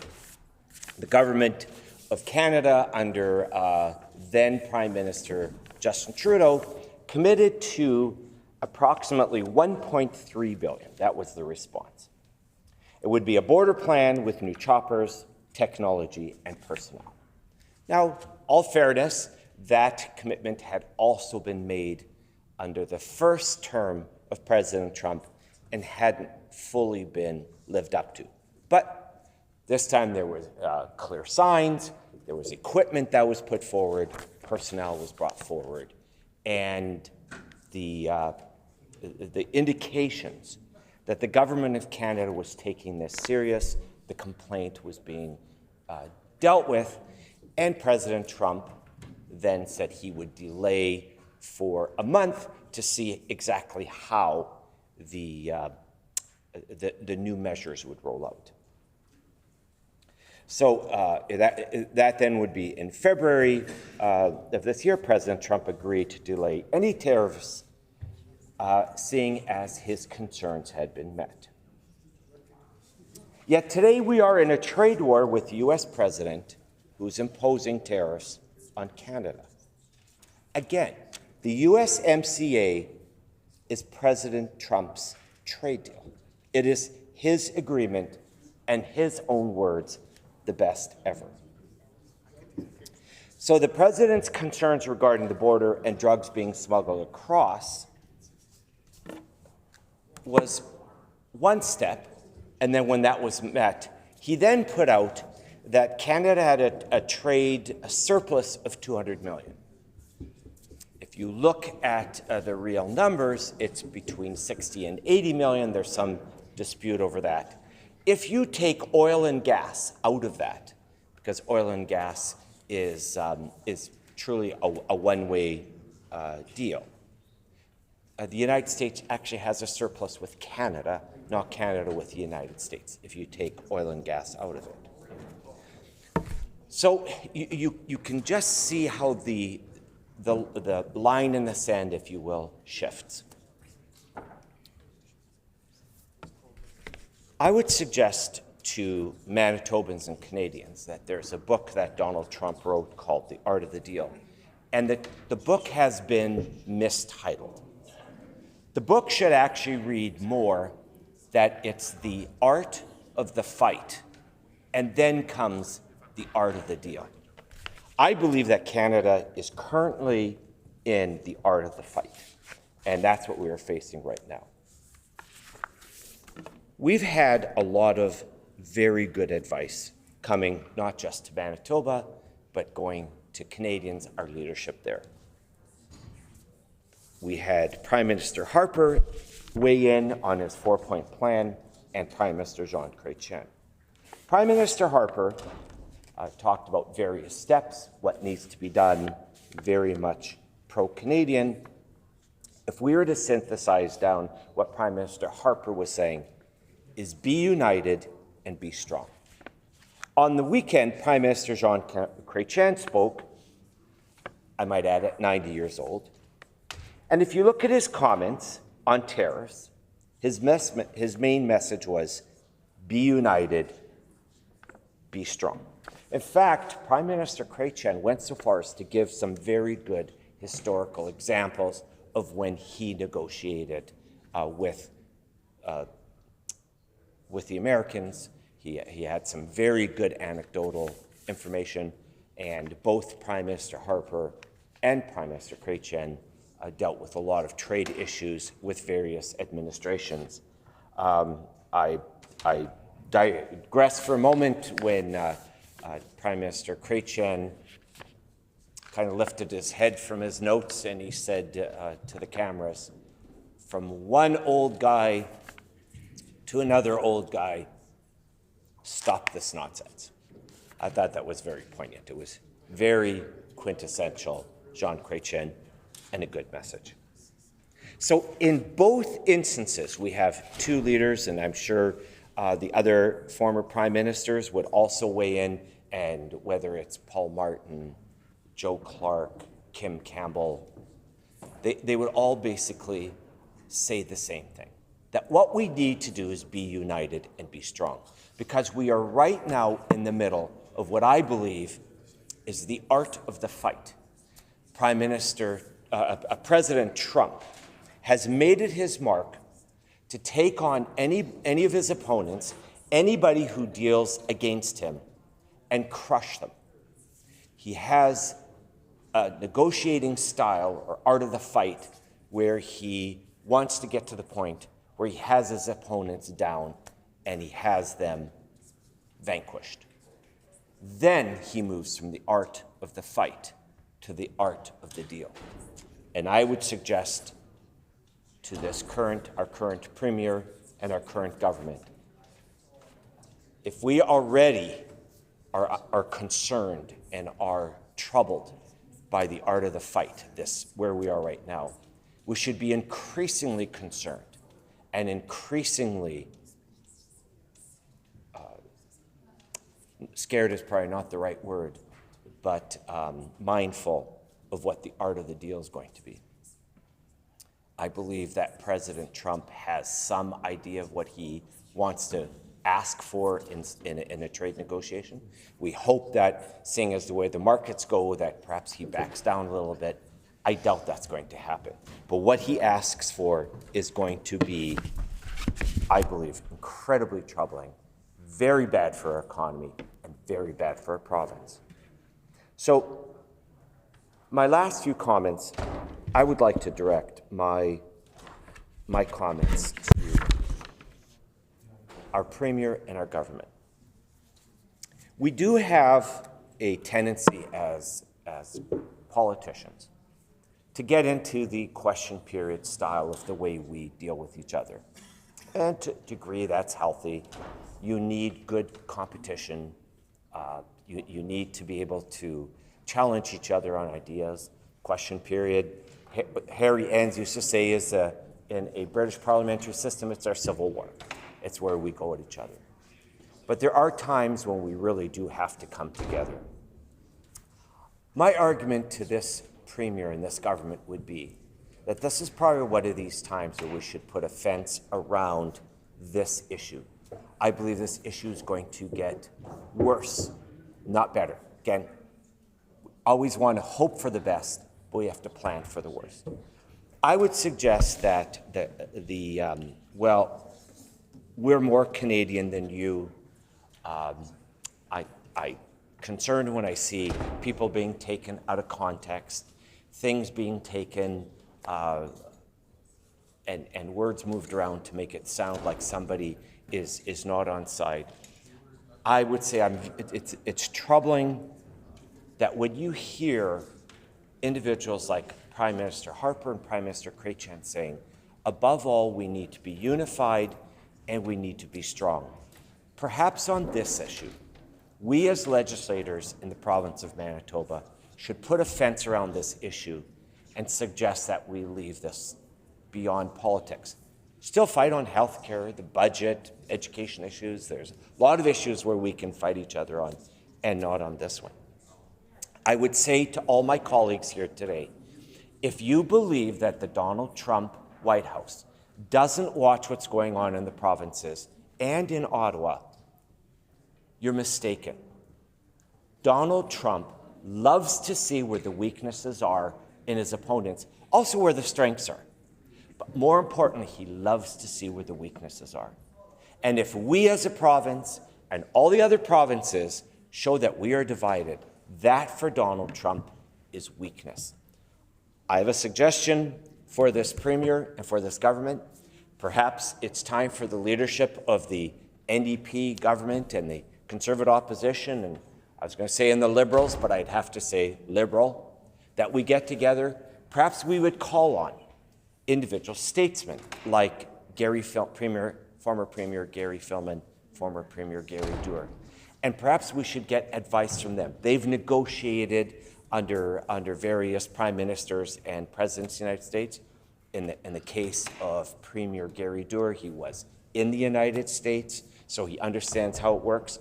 Perhaps we should get together as leaders of the NDP government, leaders of the Progressive Conservative government, even the lone Liberal, and come together on this issue. This has the ability to cripple the province of Manitoba and damage our country. And if we listen to those who are giving us advice, who are willing to go out and give solid advice, what we are looking for is statesmen, stateswomen, who then pull us together. We have to be united on this. And we do come together. We did the other day on a crime resolution. And when it comes to this, which is so important to what we do as a province, what we export into the United States, whether that's a good thing or a bad thing in the long run, that's up to debate. But currently, the majority of what we produce here in Manitoba goes across to the United States. And I believe it calls for us to get together. My suggestion is, again, leadership of the NDP, the Conservatives and Liberals get together, put a fence around this issue. Perhaps we call in some former premiers and they could give us some really good advice on how to go forward. But my suggestion is that while we are still in the art of the fight, and Donald Trump starts to transition to the art of the deal, we might be horrified at what he all asks for. And I don't think we should start second-guessing what he plans or what he isn't going to plan. We should prepare ourselves for the worst, even when we're still hoping for the best. And the only way we are going to take on an individual who first crushes his opponents, and then when he's got them crushed, then he starts to negotiate with them from a position of strength on his side and a position of weakness on his opponent's side. The way we're going to do that is from the advice we've had from former prime ministers, is that we have to do it from a position of unified and a position of strength.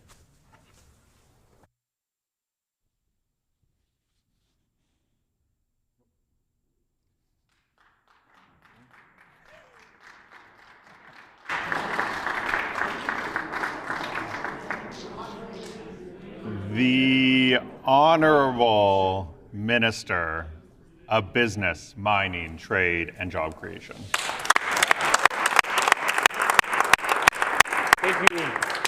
Thank you very much, Honourable Deputy Speaker.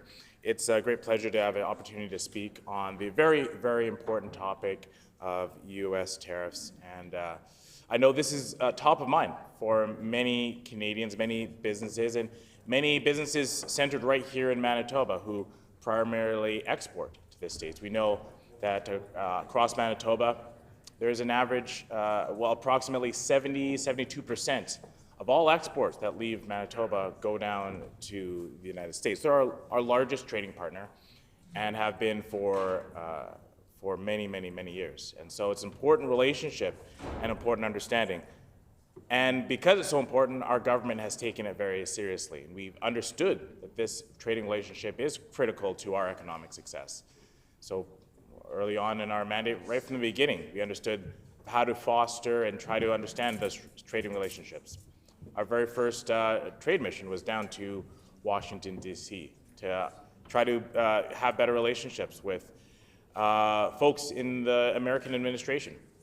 And so we had very productive meetings and took a delegation of a cross-section of business leaders from agriculture, people in the large and small businesses, to folks in the critical mineral and mining sector here in Manitoba, and brought them over to advocate for the interests and the business interests of all Manitoba. And I think that was a very productive when we heard from many of those stakeholders that us being in Washington made a difference. We heard from stakeholders after the fact that said that Manitoba's presence is out there and is back on the map. And I think that is significant to know that our interests are being known and heard and understood and felt by some of those trading partners.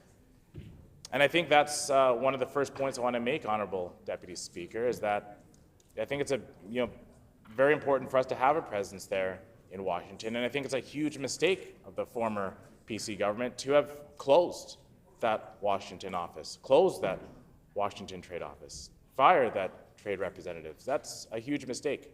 That set us back in our relationship with our largest trading partner, set us back compared to our other jurisdictions across the country, like Saskatchewan, like Alberta, like BC and Ontario and Quebec, who have trade representatives. While the former government, the former failed government, chose to pull back their interests and insulate themselves, other jurisdictions were going out and making trade deals, having better trade relationships and furthering their economies, while the former failed government made the opposite direction and took our province backward. No, we're correcting that mistake. We've announced that we are going to be reopening a trade office in Washington to further the interests of Manitoba's businesses, Manitoba's exporters, to ensure that we have and continue to have an ability to advocate on behalf of those exporting companies and know that we'll have a presence there, that our voice will be at the table. This is something that we recognize very early on in our mandate as being a critical aspect of what we do as government and how we move our economy forward. And it's also, Honourable Deputy Speaker, something we've heard directly from the business community. That's something that they advocated for as well. Now, I think it fell on deaf ears in the former failed government, but we listened and we're taking action to bring back that trade office in Washington, D.C. We're very happy about that. Now, Honourable Speaker, I think it's also very important for us to understand some of the motives behind these tariffs that Donald Trump and the White House appear to be bringing in. Now, we understand the tariffs as a tax on exports from Canada going into the United States that are paid by American businesses who are purchasing those goods from Canadians. And one of the motivations we've heard directly from Donald Trump, President Trump, is that the motivation is to help to improve and increase some of the manufacturing capacity in the United States of America. Manufacturing is a key aspect of the tariff plan as it comes directly from what Donald Trump has said. Now, I understand that course of action, that line of thinking, and we also understand here, or have understood very early on, the importance of having manufacturing capacity here in Canada and here in Manitoba. And so that has been a very strong focus of ours, is how do we increase our manufacturing capacity and how do we make sure that we improve the outlooks for Manitobans who want to work in the manufacturing sector. And so you've seen already, Manitobans have seen already, the strong actions we want to take, and we have taken to increase our manufacturing capacity. Already in this year, we've already helped to support the NFI Group in their all-Canadian build project. This means that they are moving manufacturing resources from the United States and putting them right here in Manitoba, in Winnipeg, to employ more Canadians, more Manitobans to do the manufacturing work that's going to set us up for success in the future.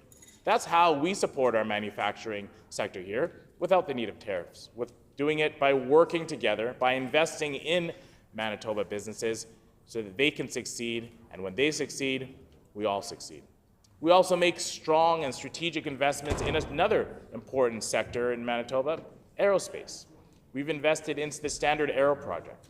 That means that more Manitobans are going to be helping to make and build aircraft and rebuild aircraft, using their skills, training them up, using their talent, knowledge, and making sure that they have the experience to be best in class, to manufacture some of the very high-tech equipment and manufacturing products that are going to enable them to have the business, the tools they need to succeed, and also giving Manitobans the skills for success.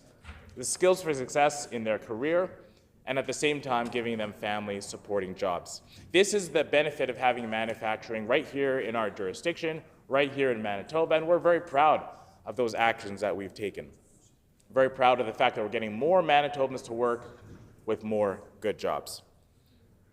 Now, Honourable Deputy Speaker, we understand that these tariff threat is still hanging over our head by the White House and by President Trump. And we know that when we conquer, in order the way to conquer these serious challenges is by doing so together. Together. Manitobans are not facing this challenge alone, we're facing them as a country, all provinces and territories. And so we join other provinces and territories and the federal government in taking a unified and united approach with dealing with this tariff threat. We have, our government, led by the Premier, and I had played a role in being in those conversations with federal and territorial and provincial ministers in discussing how we, with a united front, combat and respond to the tariffs. First, I'll point to the fact that we've been working in a very serious and concerted effort on our approach to internal trade. And internal trade, we're doing some very serious work, very ambitious work. I think something that we haven't seen the united front in many, many years. And so on that effort, we're very happy to continue to work towards improving and continuing to be a leader on that front. As members across the aisle, Manitobans would know, we are a leader in terms of our approach to free trade and having the least amount of exceptions to the Canadian Free Trade Agreement. Now, what that means is that we want to continue to improve our efforts on labor mobility. We want to continue to improve our ability to get goods across the border and have products move across coast to coast to coast. It means that we want to reduce the number of exceptions. It means that we want to have some mutual understanding and agreements with other jurisdictions. It also means that ultimately we want to get more Manitobans to work and have our economy reach its highest and fullest potential. This is what we seek to do as our government. And the reason we seek to do that is so that we know we can protect ourselves from this tariff threat. That's our motivation, an urgent motivation. But we understand there are benefits to Canadians from all walks of life as we work together. There are benefits from Canadians in the tech sector, in the aerospace sector, in the transportation sector, in the critical mineral sector, and in the agricultural sector. And that's one of the reasons why we stay squarely focused on how do we improve their lives and their economic status by ensuring that we do so with a single voice, with a concerted effort. So I'd like to thank our Premier for taking the leadership role and being a voice of reason and calm and integrity on that federal table, and ensuring that Manitobans are going to be Manitobans' voices are going to be heard. And I'm glad for that. I also want to touch on a very urgent threat that we're seeing now is the threat of tariffs on steel and aluminum products. And we know that we have Gerdau Steel here in Selkirk, which is a main manufacturer here in Manitoba. And so I've spoken with Vin and with other folks from Gerdau, and we know the impact that it potentially could have here. And so my message to them is very seriously, know that your provincial government has your back. And I want to ensure those folks that we're going to be continuing to work with you. The conversations have already begun, and conversations will continue to understand how we can support that sector as the threat of tariffs and the reality of tariffs unfold in the steel and aluminum sector. I also know that this issue has been faced by that sector already. In the past, Donald Trump has put on tariffs on steel for Canadian manufacturers in the past. And so we know that you've been through this before. And that gives us confidence that you will tackle this again. And you'll not only tackle this, you'll maintain workforce, and you'll become stronger through this again. And so we are fully optimistic that we'll be able to weather any economic storm, and that we'll do so by working together. I also want to say that when it comes to tariffs, we also understand the U.S. tariff is a real threat, but also we know that tariffs are coming from other places around the world too, namely the tariffs from China imposed on canola and pork producers. Now, this is a real impact to our agricultural system, and so our government takes this seriously as well. And we continue to work with folks from the Canadian canola Council and making sure that we connect with canola growers here in Manitoba, as well as the Pork Association, and making sure that we hear their voices and we can continue to advocate to them. And so our message is very clear, that in the face of these tariffs, we're asking the federal government to make sure that they are there to support these producers who are going to be impacted by tariffs. We continue happy to be working with the Premier and with the Minister of Agriculture on these files, and ensuring that Manitoba's producers' voices are heard and the industry's voices are heard, and finding ways to diversify our canola markets into new markets and new segments within our country, and finding ways to provide support for that industry that might be facing the challenge due to these additional tariffs that may be put on. But at the same time, continuing to advocate for more supports for those who are directly impacted, and asking for those supports and advocating for those supports to the federal government on behalf of producers here at home. Honourable Deputy Speaker, I also want to mention the very important issue around critical minerals. And as we heard the rhetoric and the talk directly come from Donald Trump when it comes to the tariffs and the 25% tariff on goods, 10% tariff on energy, which includes critical minerals, I think it talks a little bit about how his administration thinks of tariffs and the aspects of its impact on the United States economy. And it's very significant that President Trump highlighted energy as a lower tariff level at 10%. And I think that's notable because it signals an area where the American president knows that they are vulnerable, and it also signals an area where Canada is strong when it comes to our energy resources, when it comes to our critical mineral and mining resources.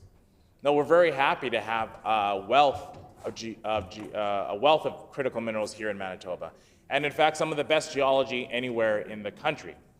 I'm from southwest Manitoba with potential helium and potash and lithium deposits, and southeast Manitoba as well with lithium and cesium and a variety of other minerals, to northern Manitoba and the world-renowned nickel belt, to the gold, to zinc and copper. These are minerals that the world needs. These are minerals that Manitoba has. And so that's why we take a very serious and concerted effort to make sure that we're doing right by having the right approach to accessing those minerals.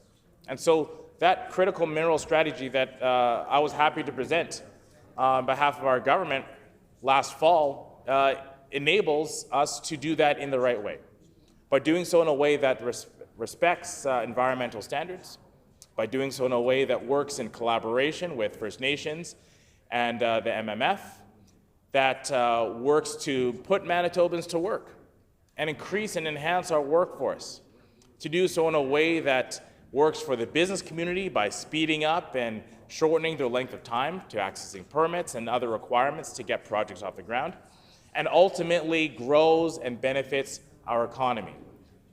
On top of that, Honourable Deputy Speaker, we want to add in additional avenues to benefit from those mining and minerals before it leaves our jurisdiction. That means, how do we add more processing capacity? How do we increase the shipping capacity and put more Manitobans to work for every critical mineral, every mineral that is explored and is mined here in Manitoba? This is our goal. And this is significant leverage in our discussion, in our trade discussions with the United States, because they know the importance of critical minerals that exist here in Canada, and specifically in Manitoba, but also because it enables us to use that as leverage for those discussions. And having that leverage is going to be critically important. It's going to be critically important as we go into the renegotiation of CUSMA.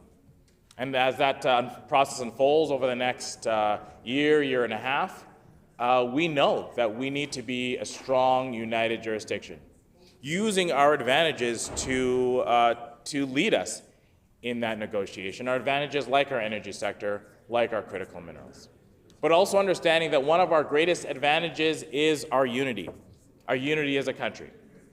And so I couldn't be more proud to see that Canadian flag out in front of the Manitoba Legislature. I couldn't be more proud to have a team that is united around standing up for Manitobans and standing up for Canadians.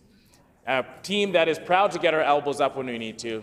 A team that is proud, Honourable Deputy Speaker, to ensure that we fight for Canadians, we fight for Manitobans, and we fight to protect our jobs here each and every day.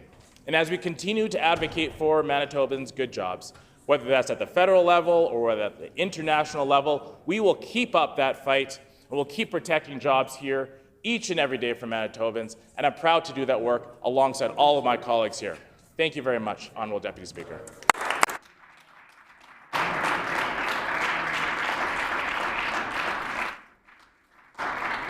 The honourable member for Steinbach. Thank you, Honourable Deputy Speaker, and it's a pleasure to put a few words on the record this afternoon regarding this government motion. Not a pleasure in terms of the topic that we have to discuss. I don't think any of us a year ago could have imagined the situation that we find ourselves in when it comes to the relationship between our two countries.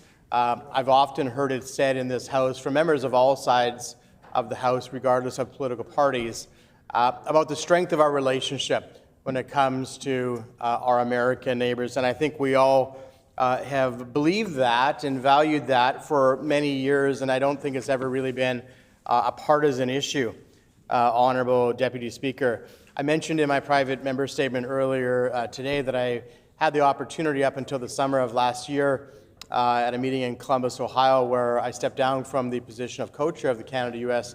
Midwest Relations Committee, which is part of the Council of State Governments.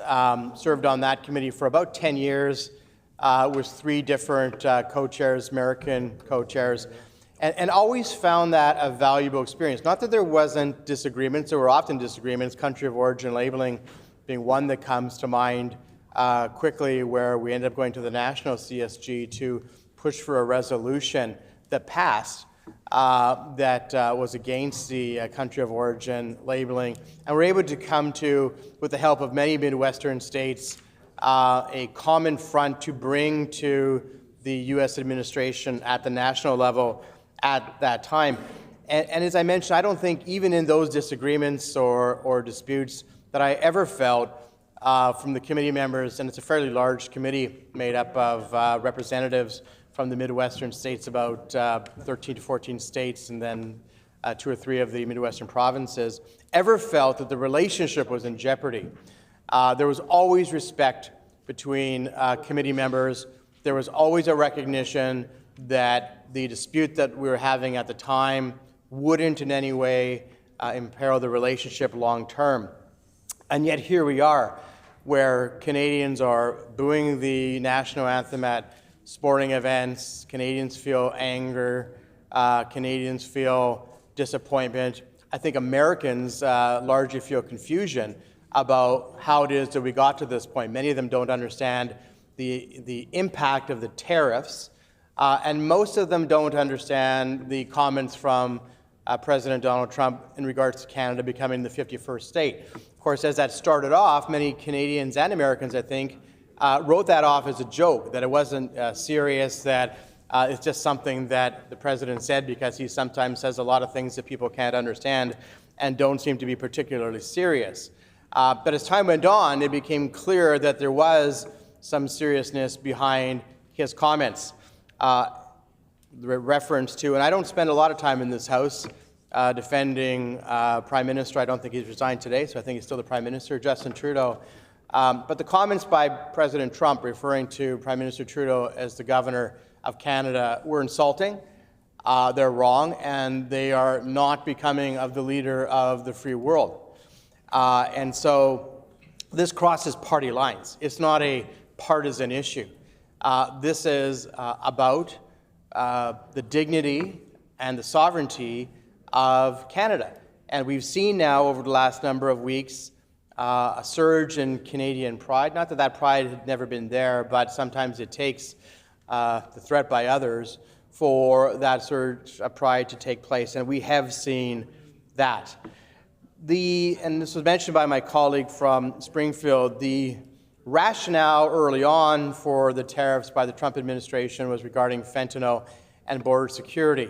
And I noted that the current government, the Premier, responded to that by putting conservation officers on the border.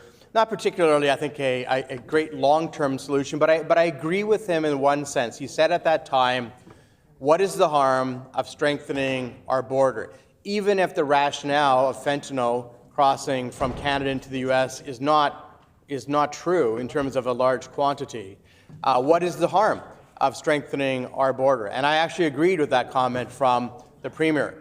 There is no harm in strengthening the U.S.-Canadian border from either illegal crossings or the drug trade. Even if using conservation officers isn't a great long-term solution, the actual motivation for doing so wasn't wrong. Problem, of course, is that it was never seemingly the actual issue. And of course, Trump administration has changed the rationale for the tariffs now several times since then, and vacillated between it being an issue of a trade imbalance with the Americans to an issue of the border, and nobody actually knows really what the reason is at this particular time. But I doubt highly that it's specifically focused around the border. So Canadians are frustrated and Canadians are angry. My comments around my statement today were more about ensuring that that anger doesn't focus specifically on Americans, quite apart from the White House or officials in the White House. That anger is probably quite justifiable. But Americans generally, I think, don't feel that Canada is a threat. I think they value the relationship with Canadians. One of the things I've heard from those who've been talking to Americans in the last month or two is that often we would go down to the U.S. and they would sometimes make fun of us because Canadians would always say sorry about everything. That's our nature. We say sorry about everything. I've heard from a lot of people who've been talking to Americans, some have been traveling to the States, who've said that almost universally Americans will say to them, we're sorry. We're sorry for what you're hearing from our president. And it wasn't focused so much on the tariffs because I don't think most Americans quite understand the whole tariff issue. It was regarding the issue of the 51st state. I think Americans see that as disrespectful to Canadians. And I also think that there are governors and state representatives who feel that way. Now, members of this House on both sides might wish that they would speak up more and might say more. Governor of Tennessee, I think, did speak up, and we've heard some governors speak up, on mostly representing Democrats, but there have been some Republicans too who've expressed concern. We wish that they would speak up more. We all know for political reasons maybe why they aren't speaking up more, but I also think that that's a relatively time-limited thing. That we often talk about the Americans being in a perpetual election cycle. Let's not forget that the midterm elections will be next fall. So that is probably about 18 months away, and that means within just a few months, probably the fall of this year, those who are coming up for midterm re-election will start to look at the issues that are happening in their constituencies, and they might be more emboldened to speak out about the tariffs, which are hurting the stock market, which are not long-term beneficial for either country. And I noticed when I quoted Ronald Reagan earlier today, even my friends on the opposite side reluctantly clapped. I think they were conflicted because they believed with the quote.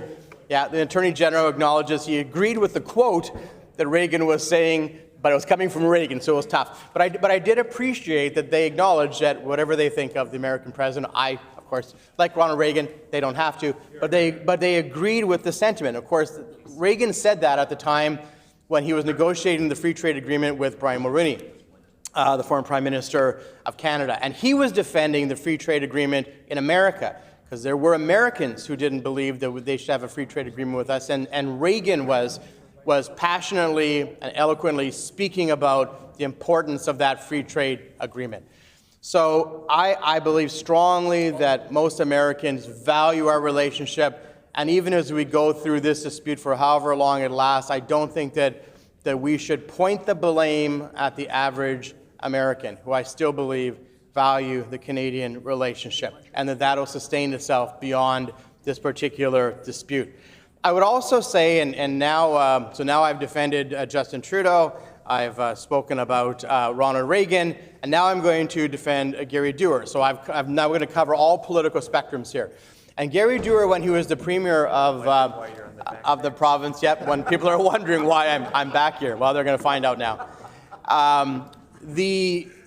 Gary Dewar, when he was Premier of this House, was very good at establishing relationships with governors in U.S. states. It's one of the reasons, of course, he became the ambassador to the United States, because Stephen Harper, the Prime Minister at the time, saw that he was good at that. And he still, I think, maintains those relationships. But his motto, and I don't know if he ever said it quite this strongly, but watching Gary Dewar act as the Premier, I think his motto would have been is engage, engage, engage. Always engage with those, particularly at the subnational level, those governors who are in those states that you're trading with, those governors who have influence in the White House, those who might be coming up for midterm elections, those who are in the Senate, those who are in the Congress, both at the state and the national level. And engage, engage, engage, because you never know when those relationships are going to become important. So there are some now, I'm sure, who would say, stop engagement. Now, those who are deciding not to travel to the United States, I certainly understand that. Those who are deciding to buy Canadian, that's always a good thing. I think we should always be talking about buying Canadian regardless, and long after this dispute is over, let's talk about buying Canadian.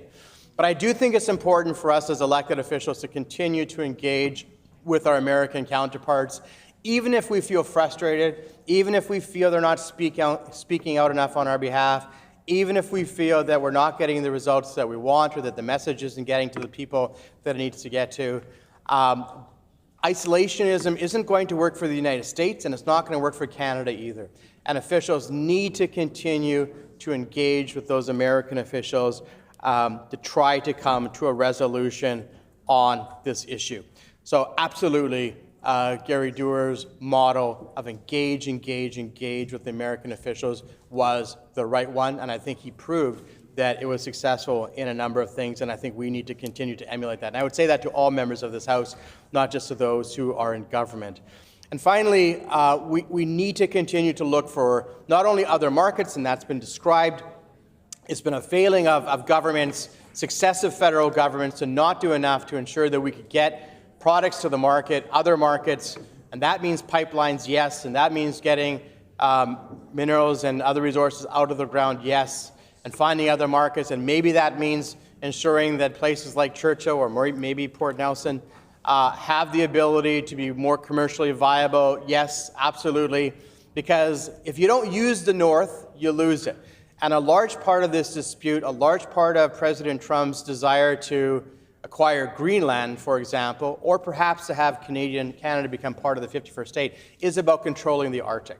No question that Russia, who's often talked about wanting to stake claim to the Arctic, continues to want to do that, and they're building icebreakers at a significant pace. But China, who now has one of the, perhaps the largest navy in the world, is also building icebreakers and has declared itself to be a quasi-Arctic nation, China.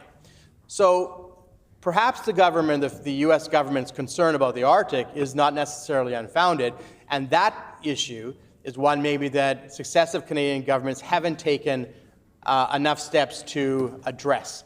And yes, we need to look as Manitobans in developing the Port of Churchill, potentially Port Nelson, to get economic activity going, perhaps as a strategic location, logistics location, as well as the federal government needs to ensure that the further northern sectors have both commerce but also military strategic alliances as well. And that is maybe something that we can discuss and have agreements with America about protecting our Arctic, because it used to be that border for Canada was the most secure because it was essentially you couldn't navigate it. Now that's not true with countries like China and Russia building icebreakers and trying to stake claim to the Arctic.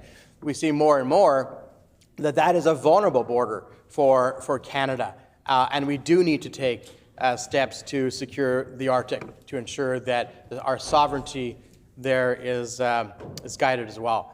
So I will conclude, because I think we do want this motion to pass and to show that there's unanimity in the House when it comes to the tariffs that Donald Trump is looking to put in place in Canada. And I want to hear from my other colleagues as well, I know, who have great expertise on this. But I remain very confident in the relationship between Canada and the U.S. The decade that I spent engaging with Americans in the Midwest gave me the impression, and more than an impression, an indelible belief that Americans who are living in Minnesota and North Dakota and South Dakota and in Kansas and in Iowa, that they truly do value the relationship that we have. There are family relationships, there are sporting relationships, there are, of course, economic relationships, there are cultural relationships, and I believe that those will outlast the disputes that we are having now and today with the current administration. And we need to remember that, because we don't want to lose that long-term relationship over what I hope will be a relatively short-term dispute. So I would encourage all members to continue in the ways that they can to reach out to their friends, their contemporaries politically in the United States, Democrats, Republicans, Independents, doesn't matter. Reach out to them, continue to engage with them, remind them of the value of our relationship, to remind them of Ronald Reagan's words, even though it might hurt the Attorney General to do that. For this one time, he can do that. If I can say good things about or defend Justin Trudeau and say good things about Gary Dewar, he can quote Ronald Reagan, because it's important that all of us come together at this moment to defend the dignity and the sovereignty of our great nation. Thank you very much, Honourable Deputy Speaker.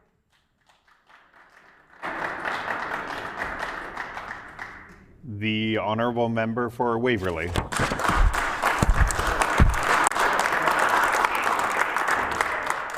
Thank you, Honourable Speaker. I am really pleased to be able to stand up and just put a few words on the record for this important resolution. It has been an incredibly challenging time here in Canada, obviously, and I want to thank the member for Steinbach for some of his words just regarding unity and bringing people together. I know we're both on that Midwest Relations Committee together, and it's an important opportunity for people from across party lines to work together and talk about how we can move forward in a good way for the people that we serve. And certainly that gave me the opportunity as well to meet with a number of folks who are from different political stripes from down south this past summer in Columbus, and it was an important opportunity just to get different perspectives and ideas on where things are at. And I would say that some of the relationships that I developed there have continued on, and there's a fair bit of confusion and upset around these tariffs and the strain that it's put on our relationship with our neighbors down south. You know, I would also just speak as the Special Envoy for Military Affairs. Our shared history with the U.S., you know, we have stood shoulder to shoulder on battlefields with the Americans for more than a century. And in 2 world wars, we fought side by side, you know, Normandy, Vimy Ridge, in liberations of the Netherlands. You know, in Korea, we held the line at Kapyong with our American friends and allies. And we stood together in Afghanistan as well, where Canadians paid the ultimate price as part of a NATO-led mission. You know, we've been working with the U.S. on a number of issues, and we have worked to fight against terrorism and build stability worldwide together. And we have, you know, we've also been part of coalitions in the fight against ISIS to provide air and training support, and participated in NATO missions in Bosnia and Kosovo and Libya. And perhaps more notably, we've been partners in the defense of North America itself through NORAD, OneCAD here in Winnipeg, actually, which is the long-standing binational military agreement. And since 1958, NORAD has been a cornerstone of our collective security. You know, and we've defended this continent from threats together when a crisis unfolds in North American airspace. You know, on that list, it goes on and on. We've bled together, we have built together, and we've defended one another in times of war and crisis. And so it's with an understanding and an appreciation of that shared history that I also say that Canadians will stand strong against threats being made by Donald Trump. You know, we won't be bullied. We will not allow the economic coercion that is going on right now to dictate our future. And we've been allies and partners but that doesn't mean we will ever let ourselves be pushed around. And that's why our government is moving swiftly to protect Manitoba jobs, businesses, industries from the impact of these tariffs. We're working in close coordination with our federal counterparts to push back against these trade barriers, ensuring that Manitoba's voice is also heard in Ottawa and in Washington, and certainly our Premier has been a strong voice as part of the team of premiers who have gone to Washington to speak on this specific issue and standing together.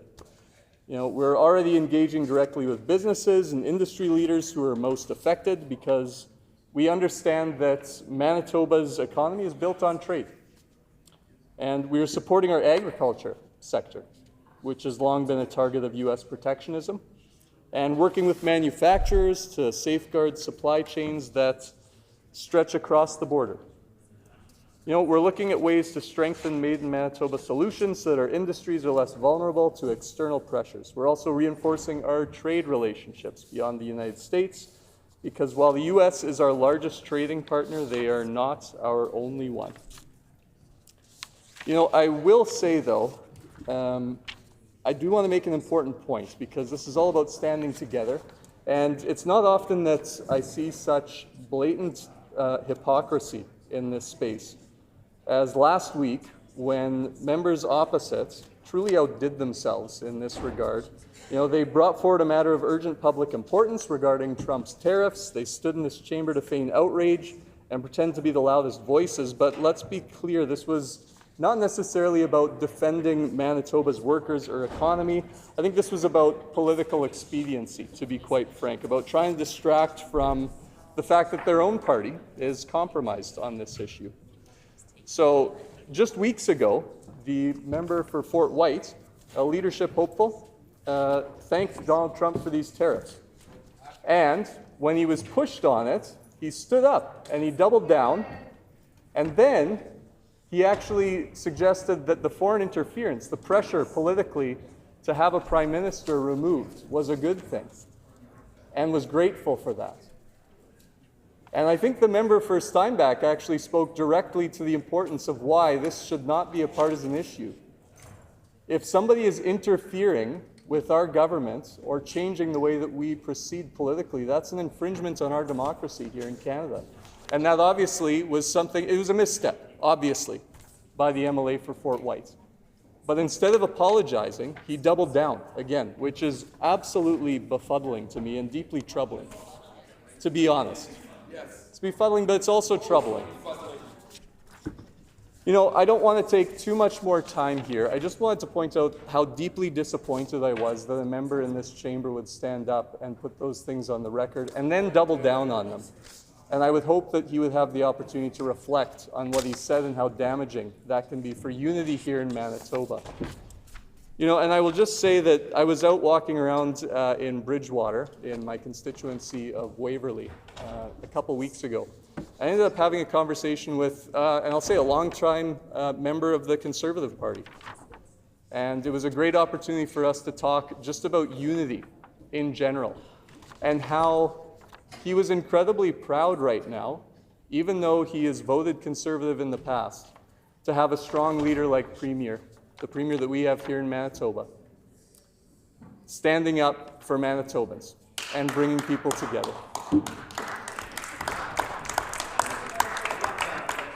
Yeah, well, we talked about patriotism. We actually had a great conversation. We had a great conversation about nationalism versus patriotism, the importance of that, and how nationalism has actually kind of gotten us into this mess coming from the States. How patriotism is such an important thing, that we respect and love our country, but then we also question mistakes and push forward and become better by working together. And that doesn't mean that you have to go after other countries, put other people down outside of your own. So what I can say today is that Manitobans can trust that on this side of the chamber, we will continue to take that Team Canada approach, united against Trump's tariffs and this trade war that has been unfortunately brought upon us. in spite of that incredible shared history that we have with the United States. Thank you.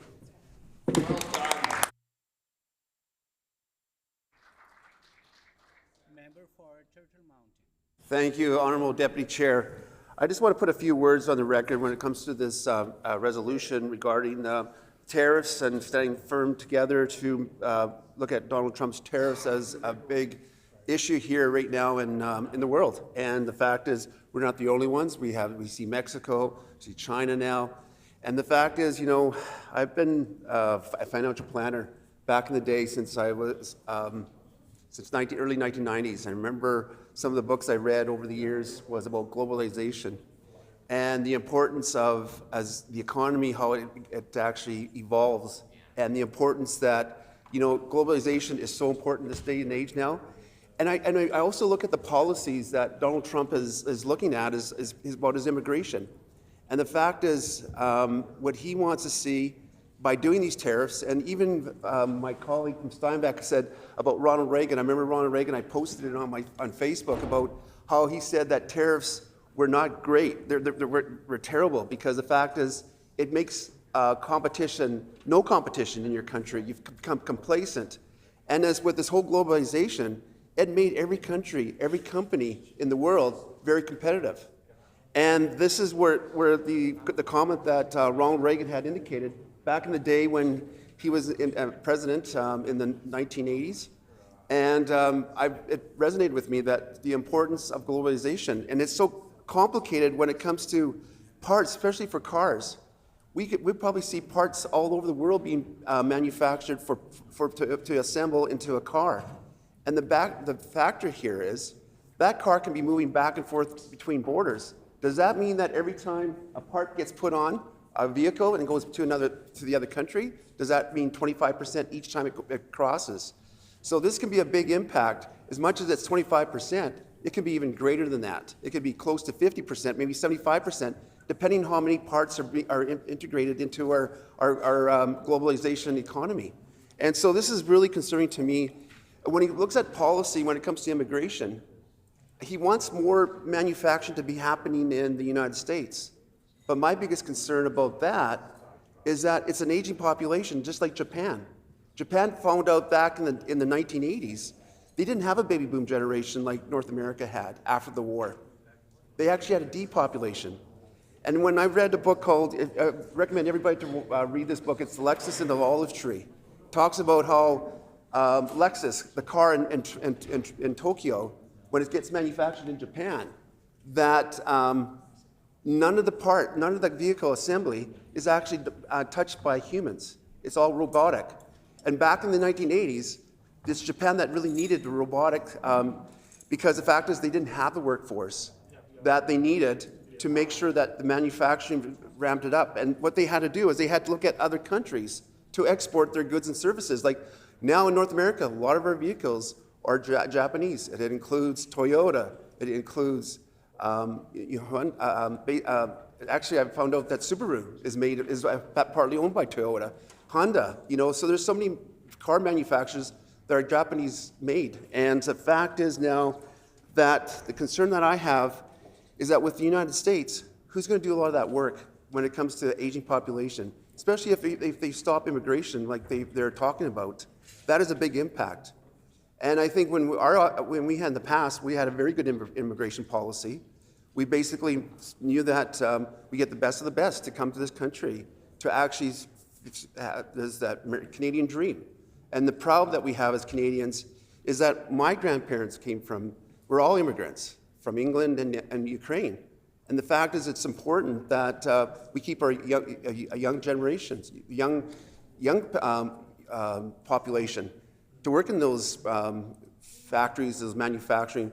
And what I also see in the United States, more and more people are getting educated. Post-secondary education. Actually, Canada has one of the highest post-educations in the world right now. We're number 1 and number 2 when I saw different lists.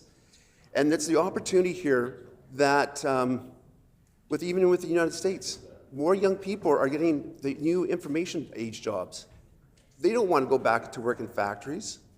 And so the fact is, how the whole globalization evolved was that when there was manufacturing to be done, It went to areas where there was actually a need or a desire to actually work in a factory, and we're even seeing it in China. It's actually evolving as a advanced economy too, which we're finding that more and more manufacturing is going inland, where there's probably more cheaper labor, which is not always a good thing either. But that is why how this whole globalization had worked.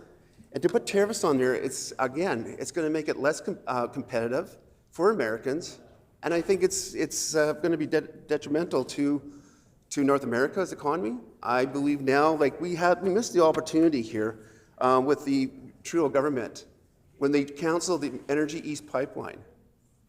And the interesting thing is that East Energy pipeline would have been done probably by now, shipping oil, cheaper oil from Alberta to Quebec so that we get a better price for our oil. Instead of going down to the U.S. and discounted, we could have been sending it to Quebec and the Maritimes for refinery, but instead, the Trudeau government, I don't know where they have their policy, is that how many ships had come from the Middle East?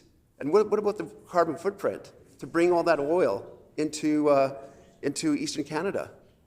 But we also could have the opportunity, when we had the Russian-Ukrainian conflict, that oil could have been shipped to Europe, the needs, and we missed our opportunity. And that could have been an opportunity that less reliance on the U.S. and more reliance on Europe at this point in time.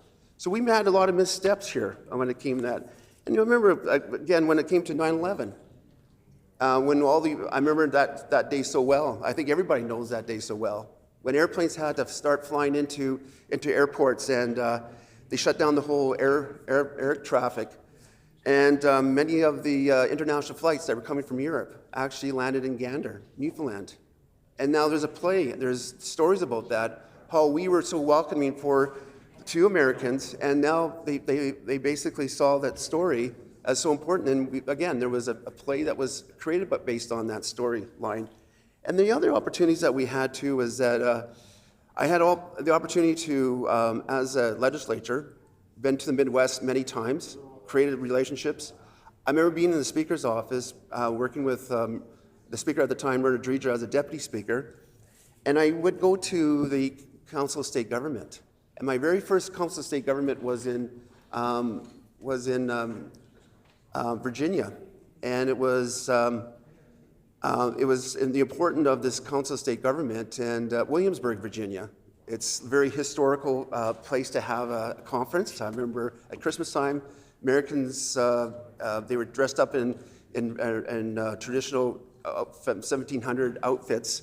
And basically that's called Williamsburg, and that's how it was one of the first civilizations in North America, in the US, from European, came to Williamsburg at that point. And I remember going to the conference. And one of that was in 2016, just after the first time Trump got elected.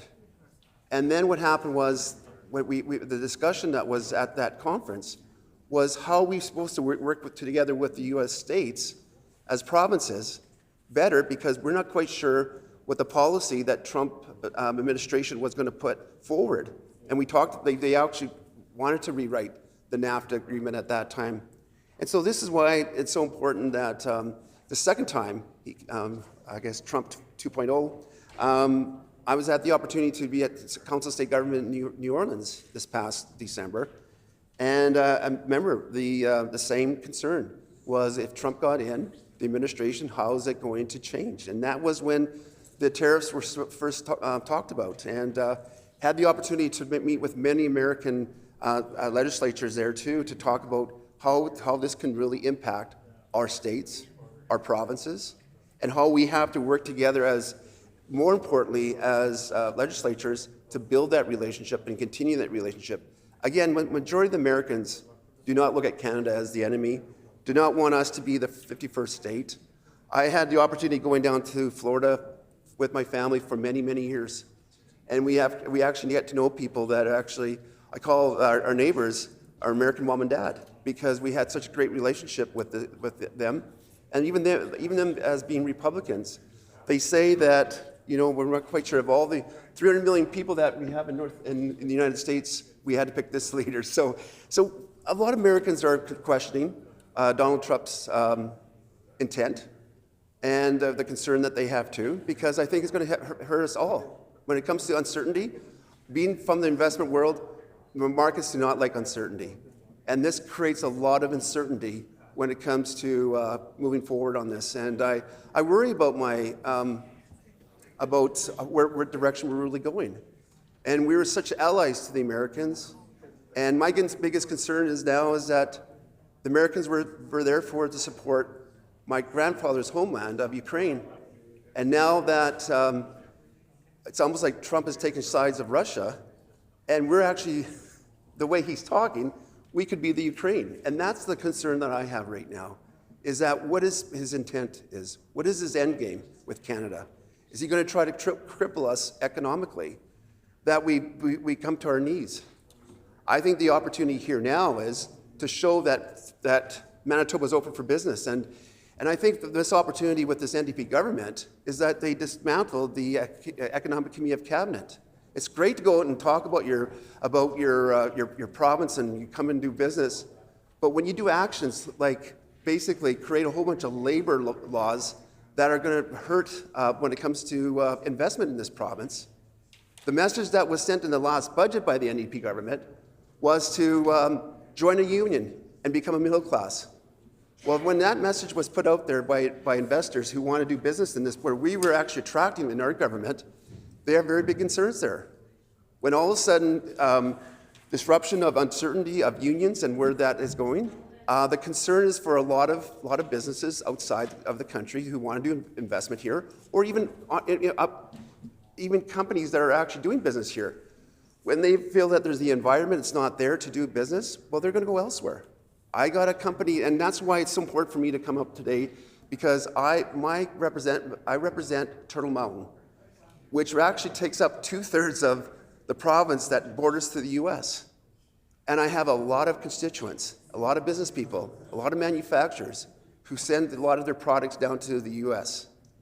And the fact is, their concern right now is with the border crossing times that are reduced now to get the product over. Now with the new tariffs of 25%, now we're talking about 50%. We don't know what's going to be tomorrow, if it's going to be reduced. The uncertainty is not good there, and it's not good for when you want to grow your business and you want to plan for your business. When you have uncertainty, and no matter how big you are, if you're a small business or you're a big corporation like Apple, the uncertainty is there. And when it comes to car manufacturers, just like I said in the beginning of my speech, the uncertainty is there. They're going to roll back of what they invest. They're concerned. And when companies stop investing, people get concerned. If people are in fear, consumer spending makes up 2/3 of the economy.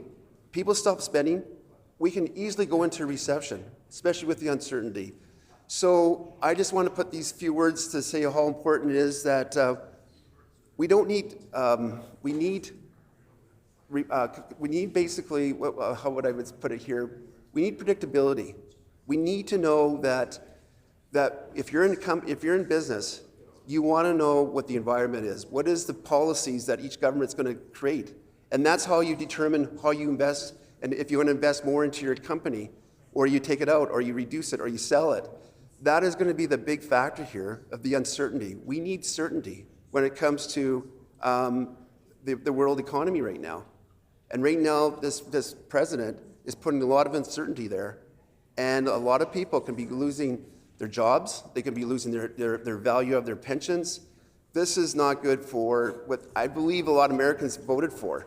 They think that now, they're questioning now why they voted for Trump here right now. They thought that this guy, he would do a lot better than the last administration.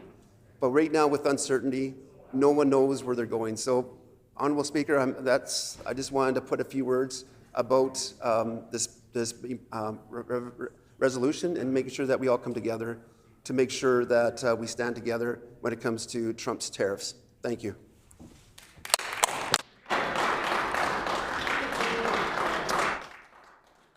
If there are no further speakers, is the House ready for the question? The question before the House is, therefore, Be it resolved that the Legislative Assembly of Manitoba stands united in defense of the province, its workers, and its industries against President Donald Trump's tariff tax and threats which threaten Canada's sovereignty and economic security. All those in favor of the motion, please say aye. Aye. All those opposed, please say nay. In my opinion, the motion has been accordingly passed. The honourable member for Waverley. Recorded vote, please.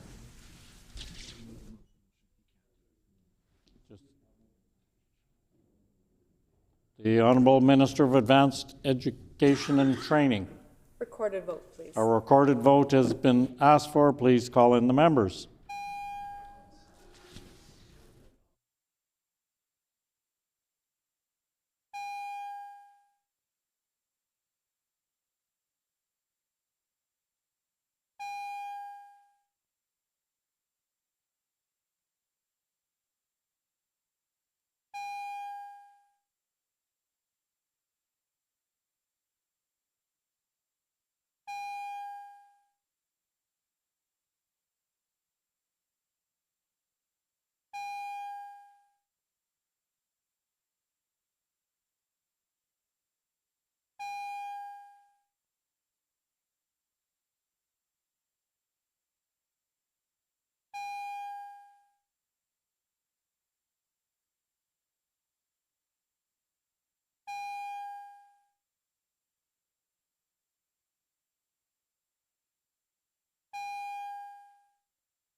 Which one has dropped his phone now?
So the question before the House is the motion brought forward by the Honourable Government House Leader. Therefore, be it resolved that the Legislative Assembly of Manitoba stands united in defence of the province, its workers, and its industries against President Donald Trump's tariff, tax, and threats which threaten Canada's sovereignty and economic security. All those in the House in favour, please rise.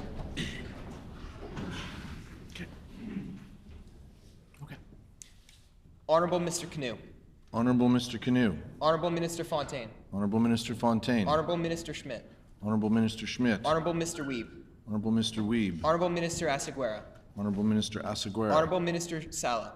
Honourable Minister Sala. Honourable Mr. Costishan. Honourable Mr. Costishan. Honourable Ms. Smith. Honourable Ms. Smith. Mr. Panouk. Mr. Panouk. Mrs. Cook. Mrs. Cook. Mr. Nesbitt. Mr. Nesbitt. Honourable Mr. Bushy. Honourable Mr. Bushy.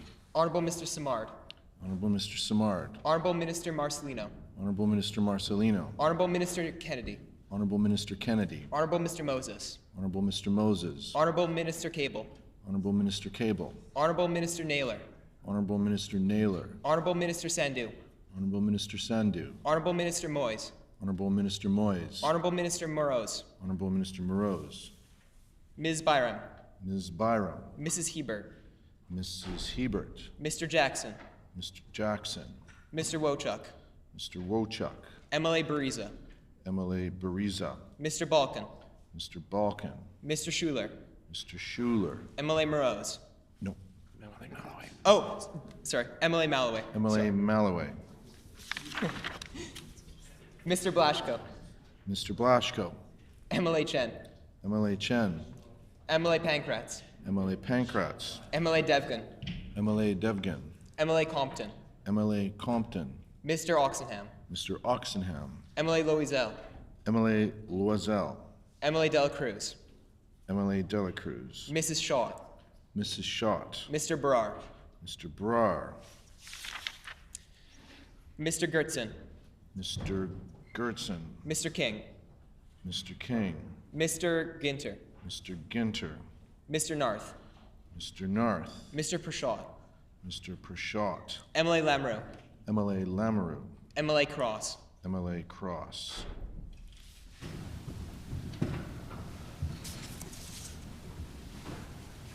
I will now ask the page to conduct the alphabetical roll call of members participating virtually. As a reminder to all virtual members, please respond clearly with either I vote yes or I vote no, only when your name is called. I would also remind members to unmute their mics only when they are recognized and then immediately mute it again once they have declared their vote. I would also remind members to make sure they're properly dressed before they turn their cameras on. At this time, would the page please conduct the online vote? Mr. Iwasko.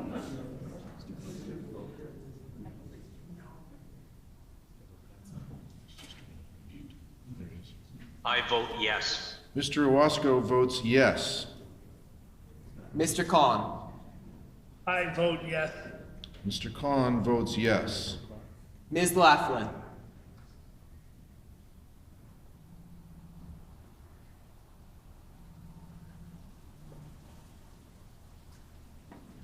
Vote yes.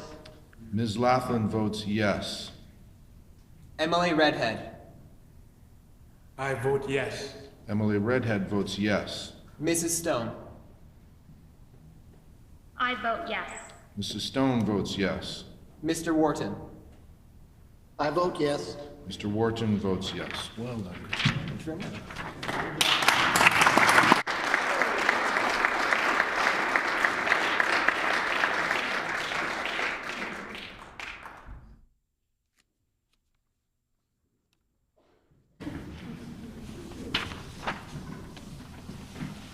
Ayes 52, nays 0. I declare the motion accordingly passed. The Honourable Government House Leader. Miigwech, Honourable Speaker. Is it the will of the House to see it 5 or call it 5 p.m.? Is it the will of the House to call it 5 p.m.? Agreed and so ordered. The hour being 5 p.m., this House is adjourned and stands adjourned until 1:30 p.m. tomorrow.